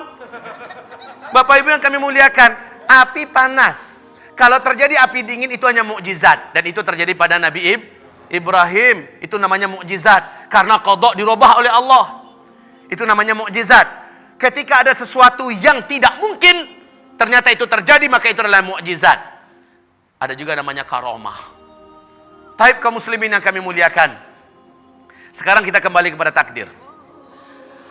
Orang akan dihisab ketika dia melakukan sesuatu yang sudah dilarang, ya, lalu dia merasakan akibatnya, di akhirat dia dihisab. Sejak kapan seseorang star mulai dihisab oleh Allah? Ketika dia sudah mulai akil baligh. Anak kecil nggak sholat dihisab nggak nanti pada hari kiamat? Nggak. Orang gila nggak sholat dihisab nggak nanti pada hari kiamat? Anak Yahudi mati, anak Nasrani mati, anak orang ateis mati, anak seorang komunis mati, belum akil baligh. Di neraka itu masuk surga dia? Ada yang ragu-ragu nih, gimana? Masuk surga, masuk neraka? Anak komunis loh. Belum baligh. Berani jamin masuk surga? Berani jamin? Dalam hadis sahih Bukhari, Bunda Aisyah bertanya pada Rasulullah SAW, ya Rasulullah, di manakah anak-anak Yahudi nanti di hari kiamat yang meninggal dunia sebelum akil baligh? Nabi mengatakan, hum fil jannah. Mereka ada di dalam surga. Anak Yahudi ya Rasulullah? Iya. Bunda Aisyah sampai bertanya, anak Yahudi ya Rasulullah? Iya. Kenapa? Karena dia masih kecil, dia masih belum bisa menentukan mana yang benar, mana yang salah. Meninggal dunia. Orang gila juga Pak, walaupun usianya 40 tahun, dari kecil dia lahir dalam keadaan idiot, dari kecil dalam keadaan gila, lalu meninggal dalam usia 20 tahun, 40 tahun, tetap masuk surga. Sebab apa? Otaknya nggak jalan. Babana lai bau tak indah. Ya. Otaknya nggak jalan, dia nggak bisa milih mana yang benar, mana yang salah. Makanya nggak wajib orang gila sholat. Nggak berdosa orang gila nggak puasa. Ya kan? Ini orang gila. Kalau dia mati, ya, maka Bapak Ibu, orang gila, insya Allah selama dia gilanya sebelum akil baligh, lalu dia meninggal dalam usia yang 40 tahun, 50 tahun, atau berapalah, dia adalah dijamin ahli surga. Tapi kita yang gak gila, melakukan perbuatan gila, dihisab masuk neraka. Malaikatnya bilang, gila loh, masuk neraka dia. Kaum muslimin yang kami muliakan, ini adalah takdir. Takdir orang masuk neraka karena dia memilih jalan neraka. Sekali lagi saya katakan, hari ini Bapak hidupnya susah. Hari ini Bapak hidupnya sempit. Sebab apa? Saya susah, hidup saya sempit, kemana-mana udah nggak bisa sekarang. Kenapa? Dibelit utang. Bapak dibelit utang itu akibat nggak? Akibat dari apa? Akibat dari tamak dulu. Ketamakan Bapak ikutkan. Bapak perturutkan, akhirnya ngutang sana, ngutang sini, nyewa bank apa? Ambil dana dari bank segala macamnya, lalu Bapak dibelit oleh utang. Padahal Allah haramkan jangan makan riba. Ustaz, stop Ustaz. Ini nyinggung saya, kena saya langsung Pak Ustaz. Memang sengaja saya nyinggung. Supaya taubat. Ustaz, saya udah ngaku sekarang, saya mau taubat. Allah terima, pasti Allah terima. Lalu bagaimana? Bersihkan itu utang-utang. Gimana pun caranya. Jual aset-aset yang ada. Jangan lagi terikat dengan bank konvensional. Jangan lagi pernah terikat dengan bank-bank ribawi. ya, atau minjam-minjam karena seluruhnya akan menjadikan bapak ibu tersiksa. Takdir saya hidup susah ini karena memang disebabkan karena saya mengikuti tamak saya. Ini takdir, Pak. Allah suruh kita berinfak, kita pelit. Allah suruh kita bersedekah, kita pelit. Faman yabkhal innama yabkhalu an nafsih. Siapa yang bakhil, siapa yang pelit, dia pelit untuk dirinya sendiri. Karena ketika seseorang menahan harta, Allah akan menahan kebaikan dan keberkahan harta darinya, dan Allah akan hancurkan dia. Tapi orang yang bersedekah dan berinfak, Allah jadikan hartanya berkah. Allah jadikan apa yang dikeluarkan diganti berlipat kali ganda. Makanya para malaikat berdoa menjelang terbit matahari waktu subuh. Setiap kita didatangi dua malaikat berdoa, Allahumma a'ti munfiqan khalafa. Ya Allah, orang ini kalau dia berinfak hari ini, gantilah. Wa a'ti mumsikan talafa. Yang lain berdoa, ya Allah, jika ia tidak berinfak hari ini, celakakanlah. Malaikat yang doakan. Malaikat itu tanpa dosa, Pak. Doanya pasti dikabulkan oleh Allah Subhanahu wa taala. Baik kaum muslimin, takdir saya hari ini kenapa hidup saya susah? Karena ente bakhil. Karena ente bakhil, hidup ente disusahkan oleh Allah Subhanahu wa taala. Kan kita tahu siapa yang melapangkan saudaranya, Allah akan melapangkan dirinya. Betul tidak? Siapa yang menolong saudaranya, Allah tolong hidupnya. Ini sunnatullah, Pak. Aneh ya, si fulan itu dia sudah pemurah tapi nggak bangkrut. Memang betul kata Rasulullah, mana qasamalun min sadaqah bal yazdad. Tidak pernah berkurang harta kalau disedekahkan, tapi justru tambah bertambah, nggak pernah berkurang. Nah, orang-orang bakhil, karena dia bakhil, dia pikir dengan cara bakhil itu dia akan bertambah hartanya. Enggak, Allah hancurkan hartanya. Allah binasakan dia dan hartanya. Allah cabut keberkahan dari hartanya. Kalau udah begitu, Pak, pitih tonggok lagi tapi berkah hendak, penyakit banyak. Makanan banyak tak serak. Ya? Oke, maaf, saya lupa, saya pikir saya di Padang. Makanan banyak di meja, tapi dia yang hanya boleh dimakan yang putih-putih aja, yang lain orang menikmati. Ini namanya dicabut keberkahan harta. Nggak boleh makan ini, nggak boleh minum ini, udah banyak nggak bolehnya. Piti sakambui, bahasa Minang lagi. Uangnya banyak, tapi nggak boleh ini, nggak boleh itu, nggak boleh itu. Penyakit ini, nggak pantangan itu. Ini orang tersiksa nggak sebenarnya? Buat apa duit banyak? Gara-gara apa itu? Bakhil. Gara-gara dia bakhil, Allah cabut keberkahan harta untuknya. Maka dia tidak berhak menikmati harta itu. Baik, kaum muslimin, takdir. Apapun yang kita katakan, inikah takdir saya? Sehingga yang memimpin Jakarta sekarang adalah Ahok. Inikah takdir Jakarta? Iya, ini memang takdir Jakarta. Sebab apa? Ikhtiar umat. Umat sendiri yang punya ulah, punya kerja, hanya karena disogok 100 ribu, 50 ribu, pilih orang kafir. Lalu kita dipimpin oleh orang kafir. Rasakan sendiri sekarang. Takdir yang kita rasakan hari ini adalah akibat dari pilihan kita. Takdir ke depan, pilihan kita hari ini. Begitu, Pak. Kalau bapak serius mendidik anak di pesantren, di tahfiz Quran, takdir bapak masa depan, bapak akan dapatkan anak yang santun pada kedua orang tua. Anak yang memuliakan orang tua, anak membanggakan orang tua, dan anak yang akan menyelamatkan pada hari kiamat. Anak yang akan menjadi tabungan anak yang sebenar-benar anak. Kalau bapak dari hari ini bapak menempuh jalan itu, insya Allah hari kiamat bapak akan menikmati anak yang akan menyelamatkan bapak. Tapi kebalikannya, karena bapak hari ini mendidik anak tidak di atas pesantren, tidak di atas tahfiz Quran, tidak di atas ilmu keulamaan, tidak di atas adab dan akhlak yang agung dan mulia, tidak di atas tauhid dan akidah, anak bapak masa yang akan datang akan menjadi takdir buruk buat bapak. Inilah dia akibat saya dulu menyekolahkan anak saya di sekolah sekuler. Inilah dia akibatnya. Saya dulu menyekolahkan anak saya ke sekolah yang jauh daripada agama. Inilah akibatnya. Iya, inilah takdir saya memang. Tapi masih bisa dirubah nggak? Masih bisa. Sekali lagi, selagi belum mati, selagi belum terbit matahari sebelah barat, ya, selagi anak bapak masih hidup, masih bisa. Tapi kalau sudah meninggal, tamat sudah. Ada ibu-ibu yang bertanya pada saya, Pak Ustadz, ada orang yang bunuh diri dan orang itu adalah anak kandung saya, katanya. Bunuh diri anaknya. Bisa nggak saya mendoakannya, dan berpengaruh nggak doa saya ini untuk anak saya? Ini kata si ibu. Saya katakan, kalau udah mati dia, Bu, ibu doakan dia sekarang. Nggak ada, Bu. Doa ibu tetap berpahala, tapi minta maaf, itu hanya jadi ibadah pribadi buat ibu. Doa itu sampai nggak? Enggak, Allah udah jamin. Siapa yang mengakhiri hidupnya dengan cara bunuh diri, Allah akan siksa dia kekal, dan dia akan mengazab dirinya sendiri dalam neraka selama-lamanya. Dengan cara apa dia dulu menghabisi hidupnya. Jadi didoakan pun atau tidak didoakan percuma saja, tapi doa itu tetap bermanfaat, dan bermanfaat untuk si pendoa, karena dengan berdoa dia sudah beribadah kepada Allah Subhanahu wa taala. Begitu Pak. Nah kaum muslimin yang kami muliakan, inilah dia tentang qada dan qadar. Kembali kita, Ustadz, lalu apa maksudnya? 50.000 tahun sebelum langit dan bumi diciptakan, sudah tertulis di Lauhul Mahfuz bahwa nanti kita akan begini, kita nanti akan begini, kita nanti akan begini. Apa maksudnya itu Pak Ustadz? Bingung nggak? Bukankah ini berarti Allah telah tetapkan duluan? Bukankah kita hanya mengikuti skenario yang telah disusun oleh Allah? Bukankah ini namanya keputusan dari Allah? Bukan. Sekali lagi, bukan. Yang keputusan dari Allah namanya qada. Yang qadar atau takdir, sekali lagi, adalah ilmu Allah maha meliputi segala sesuatu. Sampai sesuatu itu belum lagi ada, Allah dah tahu bahwa si fulan nanti akan ada. Saya ciptakan dia nanti. Lalu setelah dia besar, dia memilih jalan hidup begini. Dituliskan itu, dia akan memilih jalan hidup seperti ini. Nanti dia akan menikahi wanita yang seperti ini dengan pilihannya sendiri.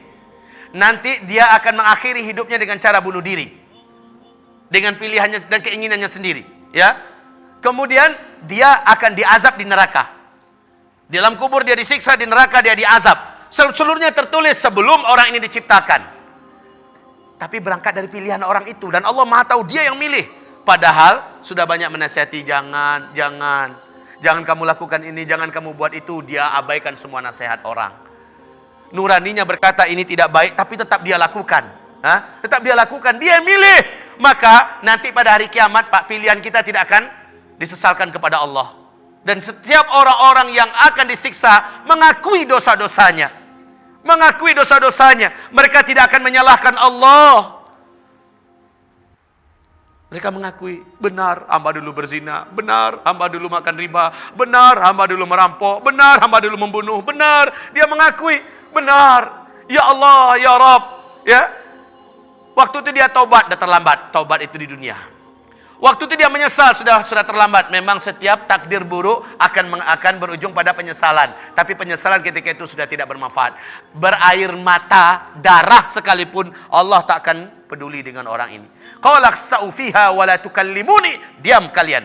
Jangan bicara dengan saya pada hari ini. Dulu ketika di dunia sudah ditegur kalian oleh da'i-da'iku, oleh rasul-rasulku, telah ditegur oleh kalian oleh para ulama-ulamaku, dan kalian mengabaikannya. Tidak peduli. Bahkan banyak orang sekarang mengatakan, jangan sok peduli dengan saya. Urus hidup ente sendiri. Saya urus hidup saya sendiri. Banyak sekali orang yang menampik kebenaran dan nasihat dengan bahasa-bahasa, saya lebih tahu jalan hidup yang mau saya tempuh. Dan ini adalah hak saya. Ente jangan masuk urusan saya. Jangan campur tangan dalam urusan saya. Anak berkata pada orang tuanya, Pak, saya udah besar Pak, jangan Bapak ikut campur dalam hidup saya. Cukup sampai di sini. Saya pandai menentukan hidup saya sendiri. Anak-anak yang seperti ini, enggak, masa lalu Bapak sudah berlalu. Ini adalah zaman kami. Dan saya sudah sekolah jauh-jauh Pak. Bapak SD aja nggak tamat, sok ngatur saya. Coba lihat tuh anak. Kaum muslimin yang kami muliakan, orang-orang yang dinasihati nggak mau, maka dia akan menyesali itu nanti pada hari kiamat. Taib kaum muslimin, kita kembali kepada takdir. Kesimpulannya di sini adalah apapun yang kita lakukan hari ini memang sudah tertulis di Lauhul Mahfuz, dan itu karena pilihan kita. Kembali kepada hadis tadi, ada orang yang seumur hidupnya sudah mengamalkan amalan ahli surga. Ternyata yang tertulis di Lauhul Mahfuz dia adalah calon ahli neraka. Maksudnya apa ini? Bukankah tidak adil?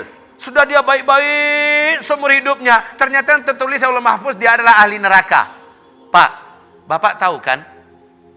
Rasulullah bersabda dalam hadis Sahih Bukhari dan Sahih Muslim, ada seorang lelaki masuk surga karena seekor lalat. Ada seorang lelaki masuk neraka karena seekor lalat. Dua orang pemuda ini berteman, bersahabat. Mereka melakukan safar, nyasar di kampung kafir penyembah patung berhala. Kemudian mereka ditangkap. Dan mereka tidak dibenarkan lewat kecuali memberikan sesembahan kepada Tuhan-Tuhan mereka, itu patung-patung yang mereka sembah. Kata dua orang lelaki ini tidak. Lalu kata mereka, jika kalian tidak mau, kalian kami bantai, kalian kami bunuh. Lakukan persembahan.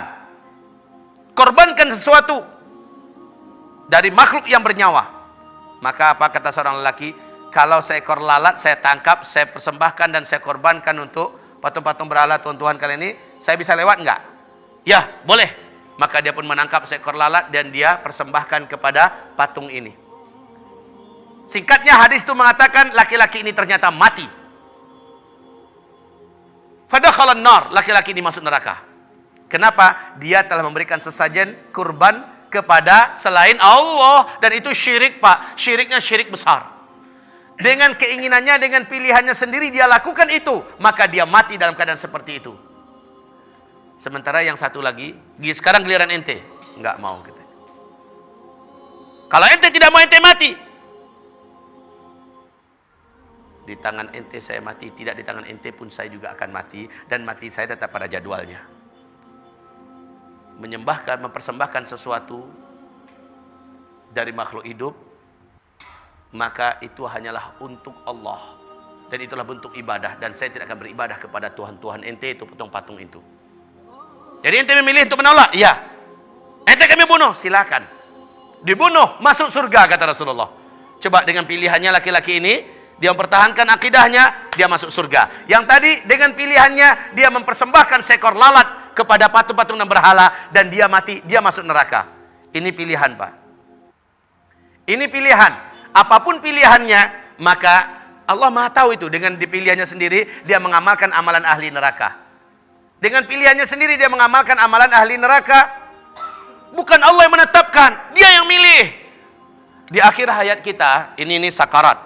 Atau anggaplah beberapa hari menjelang dia mati, ternyata orang jahat ini, orang jahat ini, beberapa hari dia akan mati, dia memilih jalan taubat. Dia nggak tahu kapan dia mati, tapi ketika tersentuh olehnya satu dua kata-kata atau pengajian, sambil duduk mabuk di samping masjid, terbangun, mabuk ya, subuhnya dia terbangun, dia dengarkan ceramah, tersentuh dia pun menangis, ya, taubat dia. Padahal jadwalnya di sisi Allah kematiannya hanyalah 2 hari lagi. Dia taubat benar-benar, lalu 2 hari kemudian dia mati. Dia husnul khotimah, dosa masa lalunya Allah putihkan. Dia yang memilih. Makanya Allah mengatakan jangan kamu menunda-nunda tobat. Tar, udah tua. Emang ada jaminan dari malaikat maut datang kepada kita, hai fulan, ini karcis kematian ente. Umur ente mati nanti 65 tahun setengah. Oh, saya masih 25 tahun, masih lama. Buat dosa dulu ntar ujung-ujungnya tobat. Nggak ada seperti itu. Karena nggak ada, ini adalah misteri dan rahasia. Jangan tunda-tunda. Sari'u ila maghfirah. Cepat kamu tobat. Cepat. Bisa jadi kita tobat hari ini, sorenya kita meninggal. Kematian adalah misteri dan rahasia, Pak. Banyak buah-buah jatuh ketika dia masih hijau muda. Ada yang sudah sangat tua, belum lagi jatuh. Ya, ayah saya sekarang beberapa bulan lagi umurnya udah 100 tahun. Masih hidup aja. Alhamdulillah masih kuat, masih sehat. Sementara anak-anaknya, bahkan anaknya yang paling tua usia 79 tahun udah meninggal duluan. Kaum muslimin yang kami muliakan, abang saya yang nomor 3 dari anaknya, ya, anak beliau, abang saya nomor yang ketiga, saya anak kelima, udah meninggal duluan. Muda masih usia 43 tahun udah meninggal. Coba lihat kaum muslimin, betapa banyak kematian ini dimisterikan, dirahasiakan oleh Allah Subhanahu wa taala. Jadi ketika Allah mengajak ayo tobat, sebenarnya itu adalah sebuah ajakan misterius. Ajakan yang penuh rahasia, ajakan yang kalau dipenuhi maka kita akan berbahagia dan beruntung. Ada orang yang sudah mau masuk neraka, udah dekat lagi sejengkal sisanya, ternyata dia memilih jalan yang baik dan dia jadi orang baik. Kayak orang yang tadi yang minta izin pada Nabi, perang bersama Nabi, ya. Nabi izinkan setelah masuk Islam dulu. Masuk ente Islam dulu. Coba kalau sempat setelah perang, kan gitu katanya tadi kan? Setelah perang aja lah ya Rasulullah saya berislam. Kata Nabi tidak. Islam dulu baru ikut berperang dengan kami. Maka dia pun menyatakan Islamnya dan dia terbunuh dalam perang itu. Ya kan? Masuk surga. Sekali lagi, apa yang akan terjadi ini dengan pilihannya Allah Maha tahu. Lalu itulah yang dituliskan oleh Allah di Lauhul Mahfuz. Itu yang dituliskan oleh Allah. Lalu yang beda ini, Allah Maha tahu. Dengan pilihannya sendiri dia mau dengan wanita kafir. Dan dia pindah ke agama wanita kafir itu demi bisa menikahinya. Padahal umurnya sudah nggak lama. Dengan pilihannya sendiri. Lalu dia menikah dengan wanita kafir itu. Dan dia meninggal beberapa saat setelah mereka menikah. Kesenangan sesaat, lalu dia kafir, su'ul khotimah, masuk neraka. Coba lihat Pak. Pilihannya sendiri. Inilah yang dituliskan di Lauhul Mahfuz. Sekali lagi Allah tidak bisa disalahkan dalam hal ini. Kan ente yang milih. Ente yang milih. Seorang ustadz di kabupaten 50 kota. Di bulan Ramadan, dia ceramah mengatakan jangan putus asa dari rahmat Allah. Jangan putus asa dari rahmat Allah. Ini isi ceramahnya. Namanya Ustadz, tiap malam ganti-ganti masjid. Judul ceramahnya itu aja. Iyalah, ya kan? Masjidnya beda-beda. Jangan putus asa dari rahmat Allah. Masjid sana, jangan putus asa dari rahmat Allah. Masjid sana, jangan putus asa dari rahmat Allah. Habis Ramadan Pak, 2 minggu setelah Idul Fitri, orang melihat dia sering termenung sendiri. Sering menyendiri, melamun sendiri. Setelah itu, dia tidak nampak sama sekali. Tapi tiap orang lewat depan rumahnya, mulai tercium bau. Bau. Makin hari makin busuk bau tersebut. Pada akhirnya Ustadz itu nggak nampak lagi sama orang. Ya, tapi bau di rumahnya sangat menyengat. Akhirnya dibuka pintu dengan paksa. Ditemukan Ustadz itu di dalam kamarnya sudah gantung diri. Itu pilihannya enggak? Pasti pilihannya enggak? Pasti pilihannya. Ini yang saya maksud tadi, seseorang mati dengan cara apa, maka itu akan dihisab oleh Allah. Tapi bila ia mati tidak dengan keinginannya, umpamanya, saya sudah berobat kemana-mana supaya penyakit perut saya sembuh. Ternyata saya tidak sembuh-sembuh. Hah? Padahal berbagai macam usaha dan ikhtiar yang halal, yang baik sudah saya lakukan. Saya nggak sembuh-sembuh. Meninggal. Saya meninggal ini dengan keinginan saya atau tidak? Tidak. Lalu orang yang meninggal macam ini, kata Rasulullah apa? Siapa yang meninggal karena sakit perut, syahid. Betul nggak? Man mata min batnin fahuwa syahid. Siapa yang mati karena sakit perut yang nggak sembuh-sembuh, dia udah berobat dengan cara-cara apapun nggak sembuh-sembuh, maka dia syahid. Siapa yang mati karena penyakit di kepalanya, dia udah coba berobat dengan cara-cara yang baik, kemana-mana nggak sembuh-sembuh, maka dia syahid. Siapa yang meninggal dunia karena tenggelam, emangnya tenggelam keinginan dia? Kan enggak kan? Setelah anak tidur datang tsunami, tenggelam. Iya kan? Syahid. Siapa yang tenggelam min hadam, siapa yang meninggal karena benturan, karena himpitan, min gharaqin, karena dia adalah syahid. Kita di atas pesawat nih, ya. Kita di atas pesawat, mau pergi haji, mau pergi umroh, atau mau pergi ke Jakarta, mau silaturahmi ke anak-anak keluarga di Padang, di kampung. Pesawatnya hancur di atas. Pesawatnya nabrak bukit, nabrak gunung. Orang yang meninggal di sana, yang muslimnya syahid. Syahid. Karena bukan keinginan dia. Beda kalau keinginannya. Padahal itu diharamkan oleh Allah Subhanahu wa taala dengan cara mengakhiri hidupnya. Rasulullah SAW melihat dengan para sahabat ada onggokan mayat. Kemudian sahabat menarik seorang daripada kalangan mereka. Seluruh tubuhnya penuh dengan luka-luka. Apa kata para sahabat? Alangkah indah kematiannya, alangkah indah syahidnya. Kata Rasul, tidak, dia ahli neraka. Ya Rasulullah, seluruh tubuhnya sudah hancur seperti ini di medan perang. Engkau katakan dia masuk neraka? Iya, kata Rasul. Dia tidak mampu menahan sakit yang dideritanya, maka dihunjamkannya belati ke tubuhnya, dan dia telah mendahului Allah Subhanahu wa taala dan keputusan, maka dia bunuh diri, dia di neraka, kata Rasul. Coba lihat. Padahal kalau dia sabar, Pak, dia tetap mati pada jadwalnya. Sabar ini yang kurang. Karena kita kurang sabar, akhirnya kita sering mendahului Allah Subhanahu wa taala.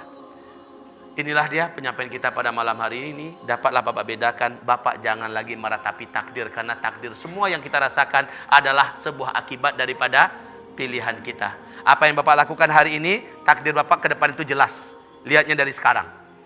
Bapak memilih sungguh-sungguh, insya Allah takdir Bapak ke depan Bapak mendapat. Man jadda wajad. Jadi hukum sebab akibat, hukum kausalitas, ya. Sebabnya ini, akibatnya pasti begini. Maka yang akibatnya seperti itu, itulah takdir. Baik, mudah-mudahan ini dapat dipahami. Maka tidak ada lagi orang yang boleh mengatakan inilah nasibku, udah takdirku diputuskan Allah begini. Takdir ente yang buat. Takdir ente yang pilih. Takdir ente yang tentukan. Allah hanya menuliskan di Lauh Mahfuz, ente yang milih. Makanya kaum muslimin, anak kecil, sekali lagi saya katakan, anak kecil tidak akan dihisab karena dia tidak bisa memilih dan menentukan. Tapi orang macam kita dihisab nanti pada hari kiamat. Kenapa nggak mau sholat? Kenapa tidak mau puasa? Kenapa tidak mau berangkat haji? Pak Ustadz, haji itu maha benar kini kong. Lamulo cielai. Awak biarlah gaya-gaya sebeko Pak Ustadz. Yang nggak paham saya terjemahkan. Pak Ustadz, haji sekarang ini mahal betul. Hah? Oh, Haji ONH Plus. Ada kan sekarang udah bangkit lagi kebangkitan Haji ONH Plus Furada. Itu berangkat mendaftar tahun ini, insya Allah bisa berangkat tahun ini. Tapi mahal Pak Ustadz. $17.000, ada yang $2.500, ada yang $2.400, ada yang $18.000. Waduh, mahalnya Pak Ustadz. Ya, lalu dia menolak padahal dia berduit. Dia menolak. Dia nunggu antrian. Masih mending orang yang nunggu antrian, Pak. Tapi masalahnya, emang udah ada garansi dari langit bahwa umurnya masih ada 5-10 tahun yang akan datang. Dia adanya rezekinya sekarang, dia ada duitnya sekarang, dia ada sehatnya sekarang, ya. Yang pasti sekarang, harusnya sekarang dia bersiap-siap berangkat ke sana. Korbankan duit yang dicari itu memang untuk menyembah Allah, menjalankan perintah Allah. Sudah saatnya berzakat, bayar zakat, jangan tunda-tunda nanti, ya. Waktunya, ada waktu zuhur masuk, waktu zuhur itu dikerjakan. Jangan tunda-tunda, entar. Waktu asar masuk, sudah kewajiban sholat asar. Yang zuhur tadi udah lewat. Begitu Pak, saya khawatir kita menunda sebuah kewajiban yang hari ini sudah kita punya kemampuan. Lalu akibatnya kita akan merasakan akibat tundaan itu ketika kita meninggal. Maka kita berhutang dengan Allah Subhanahu wa ta'ala. 3 kelompok manusia kata Nabi yang aku tahu pada hari kiamat, mereka paling duluan masuk neraka. Yang nomor 2-nya, dari yang 3 itu, nomor 2-nya adalah dzu sarwatin min mal la yuaddi haqqallah min malih. Orang yang punya kelebihan harta dan dia tidak menunaikan hak Allah dari hartanya. Hak Allah dari harta kita apa? Yang pertama keluarkan zakatnya. Yang kedua, laksanakan haji sekali seumur hidup. Yang ketiga, keluarkan infak dan sedekah untuk membantu dan membela agama Allah Subhanahu wa ta'ala dan untuk perjuangan dan untuk menyantuni para fakir miskin dari hamba-hamba Allah. Ini hak Allah dari harta kita. Enggak kita keluarkan. Orang yang paling pertama masuk neraka itu mereka. Nah, ini kaum muslimin yang kami muliakan. Jadi setelah kita dengarkan ini semua, oke, berikutnya Bapak Ibu dapat melihat diri Bapak mau di surgakah atau mau di nerakakah. Sudah ada tempat kita masing-masing. Penentuannya itu di sini. Penentuannya di dunia ini. Maka pilihlah takdir Bapak. Takdirnya ada di surga, hari ini pastikan. Takdirnya di neraka juga dapat kita lihat hari ini. Fa amma man khafa maqama rabbih wa nahan nafsa 'anil hawa fa innal jannata hiyal ma'wa. Siapa yang takut kepada Allah dan dia tahan hawa nafsunya, dia mengikuti ajaran agamanya, maka dialah orang-orang yang akan menempati surga yang telah dijanjikan Allah untuknya. Fa amma man tagha wa atharal hayatad dunya fa innal jahima hiyal ma'wa. Siapa yang melampaui batas dan mengikuti hawa nafsunya, maka neraka jahimlah yang akan ditempatinya. Coba lihat, itu semuanya adalah pilihan kita, yang mana kita pilih.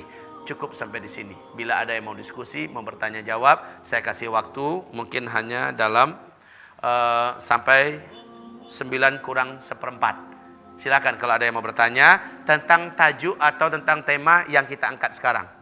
Di luar tema ini saya tidak layani. Silakan kalau ada pertanyaan. Ya, silakan. Bismillahirrahmanirrahim.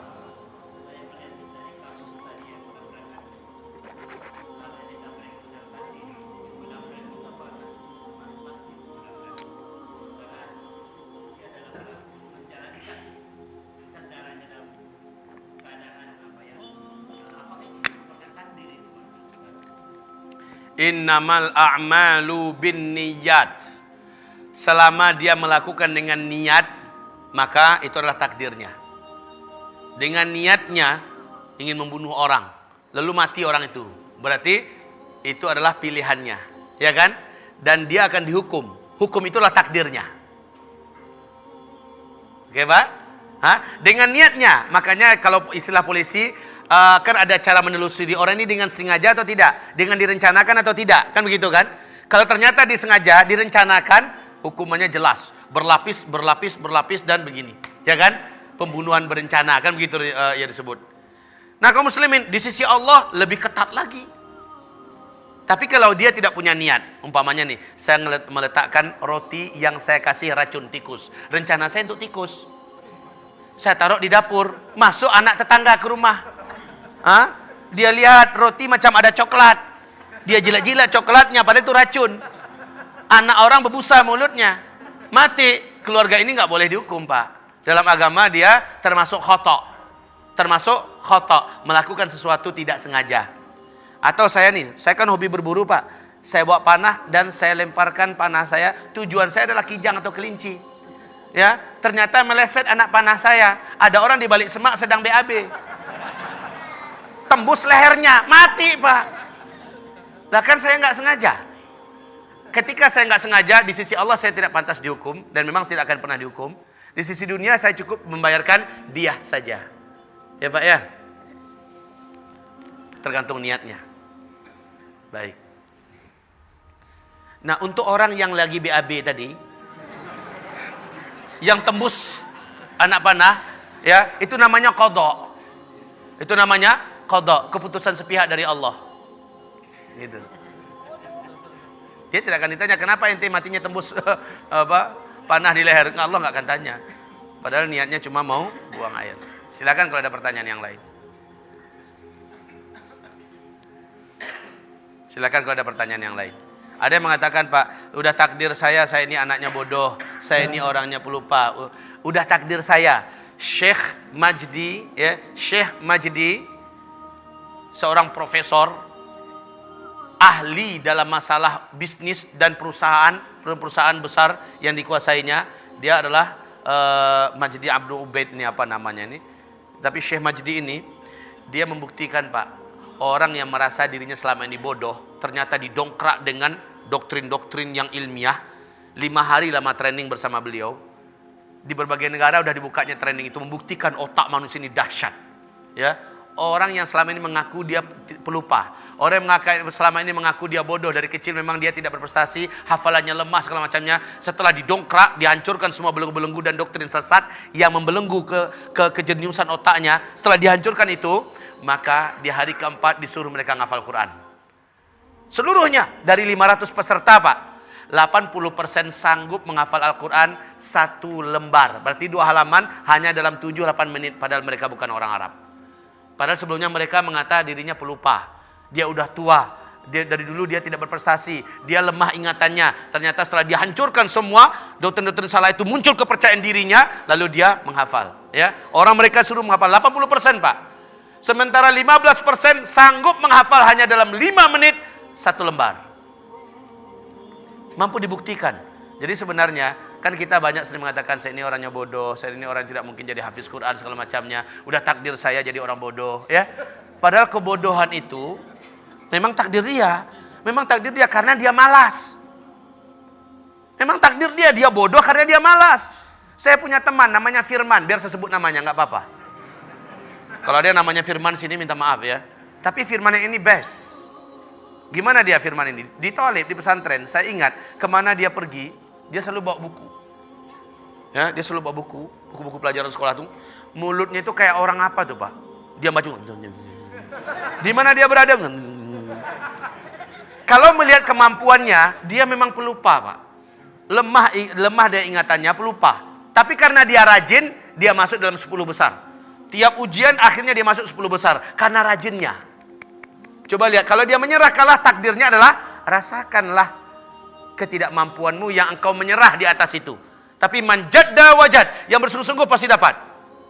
Kuncinya begitu, yang bersungguh-sungguh pasti dapat. Bapak mau kaya, bersungguh-sungguhlah. Insya Allah Bapak dikasih oleh Allah. Tempuhlah jalan-jalan yang benar. Tapi sudah berusaha, kita udah berusaha, miskin aja terus, itu qadha namanya itu. Itu qadha. Memang udah jatahnya segitu. Tapi secara sunnatullah man jadda wajad. Asal bersungguh-sungguh dia dapat. Tapi saya di rumah aja. Yang penting rezeki saya nggak lari kemana-mana. Lalu dia di rumah aja. Dicekek oleh Umar bin Khattab, Pak. Umar bin Khattab mencekek seorang laki-laki yang kerjaannya di masjid aja. Lehernya menjulur begini. Subhanallah. Sehingga orang-orang satu kampung itu merasa kagum. Demandeh ibadahnya lagi. Zikirnya lagi. Demandeh baca Qur'annya. Nggak keluar-keluar dari masjid. Lalu Umar bertanya, di mana laki-laki itu sekarang? Di masjid anu. Lalu makan minumnya gimana? Karena masyarakat salut dengan ibadahnya, dengan zikirnya, masyarakat berganti-gantian mengantarkan makanan. Umar langsung mengambil cemetinya. Karena dia udah tahu masjid itu di mana, dia menuju ke sana. Tangan Umar tuh, Pak, kalau cengkram orang dari belakang cengkramnya keluar ketemu jarinya ini di depan. Diangkatnya kamu orang macam gini yang membuat Islam malu. Kayak macam angkat kucing, Pak. Yang macam kau ini mempermalukan Islam. Inna sama'a la tumtiru dhahaba. Ketahuilah oleh kamu, langit tidak menurunkan emas. Dari langit itu tidak akan turun emas. Ini jamnya kamu beribadah di pasar. Ini jamnya kamu beribadah di luar. Bukan di sini waktunya. Jadi Umar marah kepada orang yang mengandalkan rezekiku ada di langit, dia akan turun sendiri. Subhanallah, subhanallah, subhanallah. Makanya Allah perintahkan setelah faidza qudiyatis shalah fantashiru fil ard. Kalau salat selesai menyebarlah kamu di muka bumi. Jangan terus lama-lama di masjid.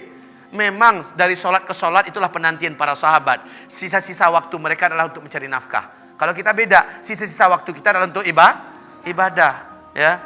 Baik, kaum muslimin. Ini silakan ada pertanyaan yang lain. Ya.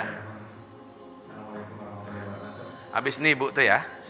Tentang poin terakhir Ustaz, yang 3 golongan. Yang pertama untuk neraka, dan nomor 2 tadi itu orang yang mempunyai kelebihan harta namun tidak melakukan 3 hal tadi. Nah, 3 hal itu dilakukan semuanya. Apa ketika fulan melakukan satu, misalkan dia zakat, terus yang 2 itu gugur, itu gimana Ustaz? Ya. Itu namanya wajib.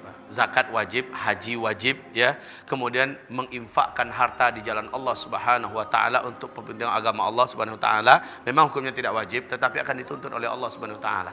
Gara-gara dia menahan hartanya, dakwah terhambat. Gara-gara dia menahan hartanya, banyak orang miskin yang tidak bisa makan minum, ya. Macam banyak perjuangan yang akhirnya terhalang gara-gara dia menahan hartanya. Jadi yang 3 itu Pak memang wajib, harus dia kerjakan 3. Dia tahan padahal dia mampu. Orang-orang sampili pilih balapi. Orang seperti ini akan menyesal. Ya. Silakan Bu.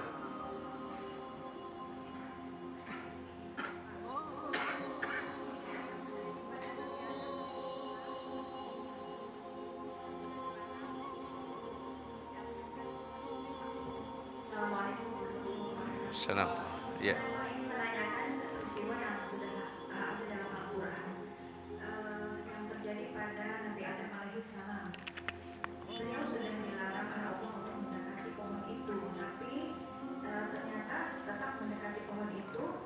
Diturunkan ke bumi, dikeluarkan dari surga, apakah itu termasuk qadha?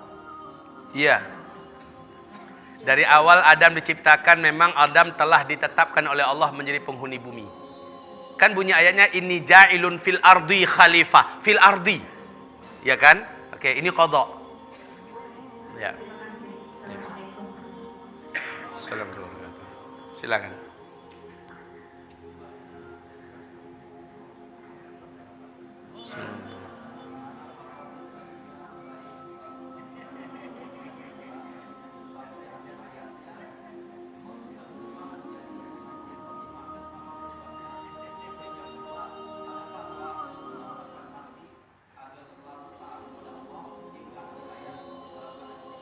Nah, barakallahu fiik. Jelas Ibu dengar nggak di belakang pertanyaan di depan? Pertanyaannya, kenapa laki-laki yang sudah begitu taatnya seumur hidupnya tahu-tahu dia su'ul khatimah? Allah Maha tahu, Pak. Allah Maha tahu. Orang ini di hatinya selama ini ngapain? Jangan-jangan dengan ibadahnya dia ingin dipuji.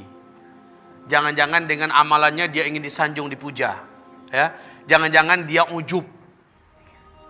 Bahkan kata Rasulullah, seburuk-buruk dan yang paling aku takutkan dari antara kamu, jika ia sudah taat pada Allah dan tidak ada berbuat dosa, yang paling aku takutkan munculnya ujub. Kalau sudah ujub, Pak, Allah jijik kepadanya. Allah jijik kepadanya.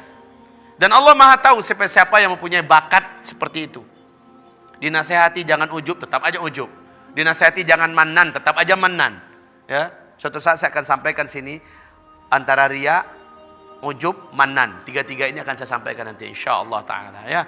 Nah, kita kan nggak tahu, jangan-jangan pemuda ini semasa dia berjihad, ya, semasa dia hafiz Quran, jangan-jangan ini wallahu alam, ya. Wallahu alam, jangan-jangan dia ingin dipuja, ingin disanjung dan suka amalannya itu karena orang segala macamnya. Tapi yang paling pasti dia memperturutkan hawa nafsunya. Di ayat tadi kan mengatakan fa amman tagha wa atharal hayatad dunya. Siapa yang melampaui batas dan memperturutkan hawa nafsunya. Kan begitu kan bunyinya. Dia perturutkan hawa nafsunya. Dia tahu, Pak, bahwa dia nggak boleh pindah agama. bahwa dia tidak haram pindah agama, tapi demi nafsunya dia pindah agama, dia nikah dengan wanita ini. Ternyata ajalnya udah dekat. Dia main-main dengan dosa, Pak. Ini bahaya, Pak. Jangan main-main dengan dosa. Sekali ikonyo, biko tobat awak. Sedang kita buat itu, nyawa kita melayang. Di selangkangan pelacur dia mati, gimana? Sekali ini sedang buat itu dia mati. Dia nggak tahu kapan dia akan mati. Sekali ini cuma nonton. Saya, Pak, dari kecil tuh paling takut nonton bioskop. Kalau diajak orang nonton bioskop, terbayang oleh saya langsung gempa, nanti bioskopnya jatuh, saya di dalam. Santri Tawalib Putra mati dalam bioskop sambil nonton film Roma Irama. Itu udah kebayang, saya takut, Pak. Jadi jangan sedang buat dosa itu, lalu kita di situ matinya. Jangan pernah main-main dengan dosa lah. Allah sekali ini cuma nanti habis itu tobat, sedang sekali itu dia mati gimana? Hati-hati itu, Pak. Ya. Baik. Doanya Allahumma ya muqallibal qulub tsabbit qalbi ala ta'atik. Wahai Allah, wahai yang membolak-balikkan hati, kokohkanlah hati hambamu agar senantiasa di atas ketaatan kepada Engkau. Allahumma ya muqallibal qulub tsabbit qalbi ala ta'atik. Wahai Allah, di hadis yang lain ala dinik. Ya, di atas agama Engkau. Kokohkan hati hamba agar senantiasa setia di atas agama Engkau. Ya, Pak, ya? Baik. Juga doa dalam Al-Qur'an, Rabbana la tuzigh qulubana ba'da idh hadaitana wa hab lana min ladunka rahmah innaka antal wahhab. Wahai Rabb kami, janganlah Engkau biarkan kami kembali sesat setelah Engkau beri hidayah kepada kami. Ampunlah dosa-dosa kami, sesungguhnya Engkau adalah Sang Maha Pemberi. Ini, Pak, dari ayatnya begitu, dari hadisnya begini doanya. Baik, ada pertanyaan yang lain? Waalaikumsalam. Dan saya mau tanya, tadi kata Ustaz ada neraka asing. Neraka apa? Neraka yang disebutkan tadi neraka. Sakar. Baik, terima kasih, pertanyaannya bagus. Ada namanya wail, ada namanya sakar, ada namanya jahim, ada namanya sa'ir, ada namanya laza. Ketahuilah masing-masing inilah tingkatan-tingkatan neraka. Neraka itu cuma satu nama besarnya, Jahannam. Nama neraka itu cuma satu, Jahannam. Tapi tingkatan-tingkatannya, tingkatan yang ini pintu gerbangnya khusus, namanya Jahim. Tingkatan ini nama pintunya khusus, ya, namanya Sakar. Nama ini namanya khusus, yaitu namanya Wail. Yang ini namanya khusus Laza. Ini macam-macam, Pak, nama-namanya. Itu gerbang masing-masing. Itu tingkatan masing-masing. Wallahu a'lam. Karena saya belum pernah main-main ke sana. Ini informasi hanya dalam hadis. Inilah yang bisa saya sampaikan. Wallahu a'lam. Ya, dan na'udzubillah, semoga nggak pernah. Ya. Silakan, ada yang lain? Ya. Nah.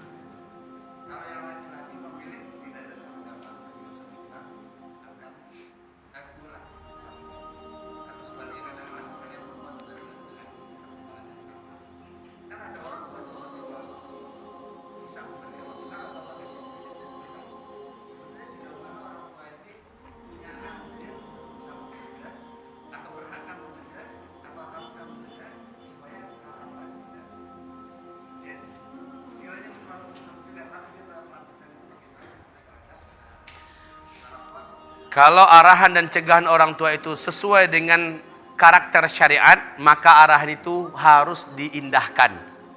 Mesti kita dengarkan, karena ridhonya orang tua adalah ridho Allah. Tapi kalau arahan orang tua ternyata menyelisih syariat, mesti dimaksiati. Orang tua mengatakan, kamu jangan nikah dengan dia. Apa itu jenggotan? Celananya cingkrang, jidatnya hitam, ya, terlalu soalim, kemana-mana bawa Quran. Saya nggak suka punya menantu seperti itu, ya kan? Bagus yang kayak gini, tuh bupati. Pokoknya orang tua mengarahkan, Bapak itu bupati suka berdukun, nggak urusan mau dukun atau tidak, penting dia bupati, saya bermenantukan bupati. Kalau begitu, maka kita tidak diperintahkan untuk mentaati orang tua, karena jelas orang tua menyuruh kita menikah dengan lelaki musyrik. Kan ada ayatnya, la tunkihul musyrikati hatta yu'minna. wala abdun wala amatun mu'minatun khairun min musyrikatin walau a'jabatkum. Jangan kamu menikahi wanita-wanita musyrik sekalipun kamu kagum melihatnya. Sungguh budak wanita tetapi beriman lebih baik daripada seorang wanita musyrik walaupun menakjubkan. Ayat berikutnya, wala tankihul musyrikina hatta yu'minu. Wala abdun mu'minun khairun min musyrikin walau a'jabakum. Jangan pernah kamu menikahkan anak perempuan kamu dengan lelaki musyrik. Sekalipun lelaki musyrik itu menakjubkan kamu.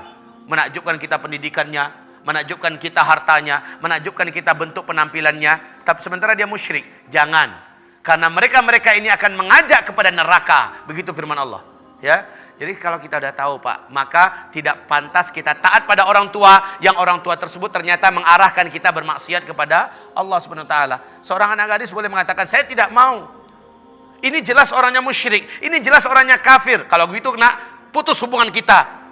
Begitu kata orang tua. Maka ayah, bunda, saya sangat mencintai ayah bunda, tapi pilihan saya sangat berat sekarang. Saya tidak ingin agama saya hancur. Saya tidak ingin akhirat saya tergadai. Bila ini pilihannya, maka saya akan ridha, saya akan ikhlas. Saya akan keluar dari rumah ini. Semoga Allah Subhanahu wa taala menyelamatkannya. Ini maksud saya, Pak, ya. Artinya dia punya pilihan. Dia punya pilihan untuk taat atau tidak pada orang tuanya.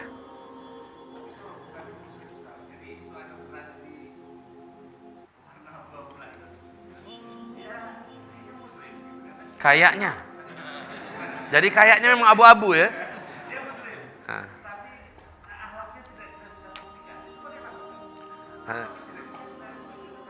Orang tua punya kewajiban tabayun tentang calon pendamping anaknya. Wajib tabayun. Wajib tabayun. Wajib tabayun. Syekh Utsaimin saat anak gadisnya dilamar oleh salah seorang muridnya. Apa kata Syekh Utsaimin? Tunggu sekian minggu lagi. Ya, sungguh 1 bulan lagi. 2 bulan ya? Tunggu 2 bulan lagi. Kata si pemuda menunggu hari. Kayaknya nggak ada nih. Lupa manalah orang ulama sebesar ini akan ingat dengan saya. Ternyata dalam masa itu Syekh Utsaimin menyuruh orang untuk menelusuri siapa nih anak muda. Ternyata dia memenuhi syarat untuk jadi menantunya. Baru terakhir Syekh Utsaimin memanggil engkau. Padahal dia sudah melupakan. Ternyata dipanggil, kamu kan yang minta agar kamu dinikahkan dengan anak gadis saya. Betul Syekh, kamu diterima. Masya Allah. Setelah ditabayun, jadi kewajiban orang tua adalah tabayun. Ya, telusuri, ini cek and recheck, ini orang cocok nggak? Jangan hanya ngandalkan dia bolak-balik ke masjid, udah soleh kali nampak malu kita. Ya kan? Lihat akhlaknya, siapa teman-temannya, di mana majelis ilmunya, itu telusuri Pak. Apalagi di zaman jahil Pak, orang bisa hanya dengan baju koko, biarkan saja dagu ini selama 2 bulan nggak dipotong-potong udah tumbuh bulu, lalu pakai topi udah kayak ustadz dah. Padahal ketika dia buka baju tatoan, bisa jadi seperti itu, ya kan? Baik, ya silakan. Ini terakhir ya, insya Allah. Waalaikumsalam.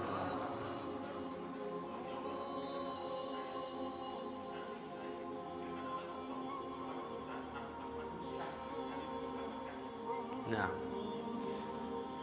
kaum muslimin akan memuliakan, ini judul kajian lain. Kita bermula dari ihdinas siratal mustaqim. Ihdina, tuntunlah kami, bimbinglah kami agar senantiasa di atas jalan yang lurus. Dijawab oleh Allah dalam surat An-Nisa, di surat yang keempat ayat yang ke-67 ya 68. Wala nahdiyannahum siratan mustaqimah. Sungguh benar-benar pasti mereka akan kami tuntun di atas jalan yang lurus. Kaum muslimin yang kami muliakan, ketahuilah tuntunan Allah itu sudah Allah turunkan berupa Al-Quran. Ini adalah tuntunan Allah. Ini hidayah dari Allah, makanya ini namanya kitab Huda. Al-Huda. Hudan lil mut. Ini dicari atau datang sendiri? Dicari atau datang sendiri? Ada majelisnya, majelis ilmu, datangi. Disitulah kita menjemput hidayah. Kita minta nih, tuntunlah kami. Allah mengatakan benar-benar kami akan tuntun kalian.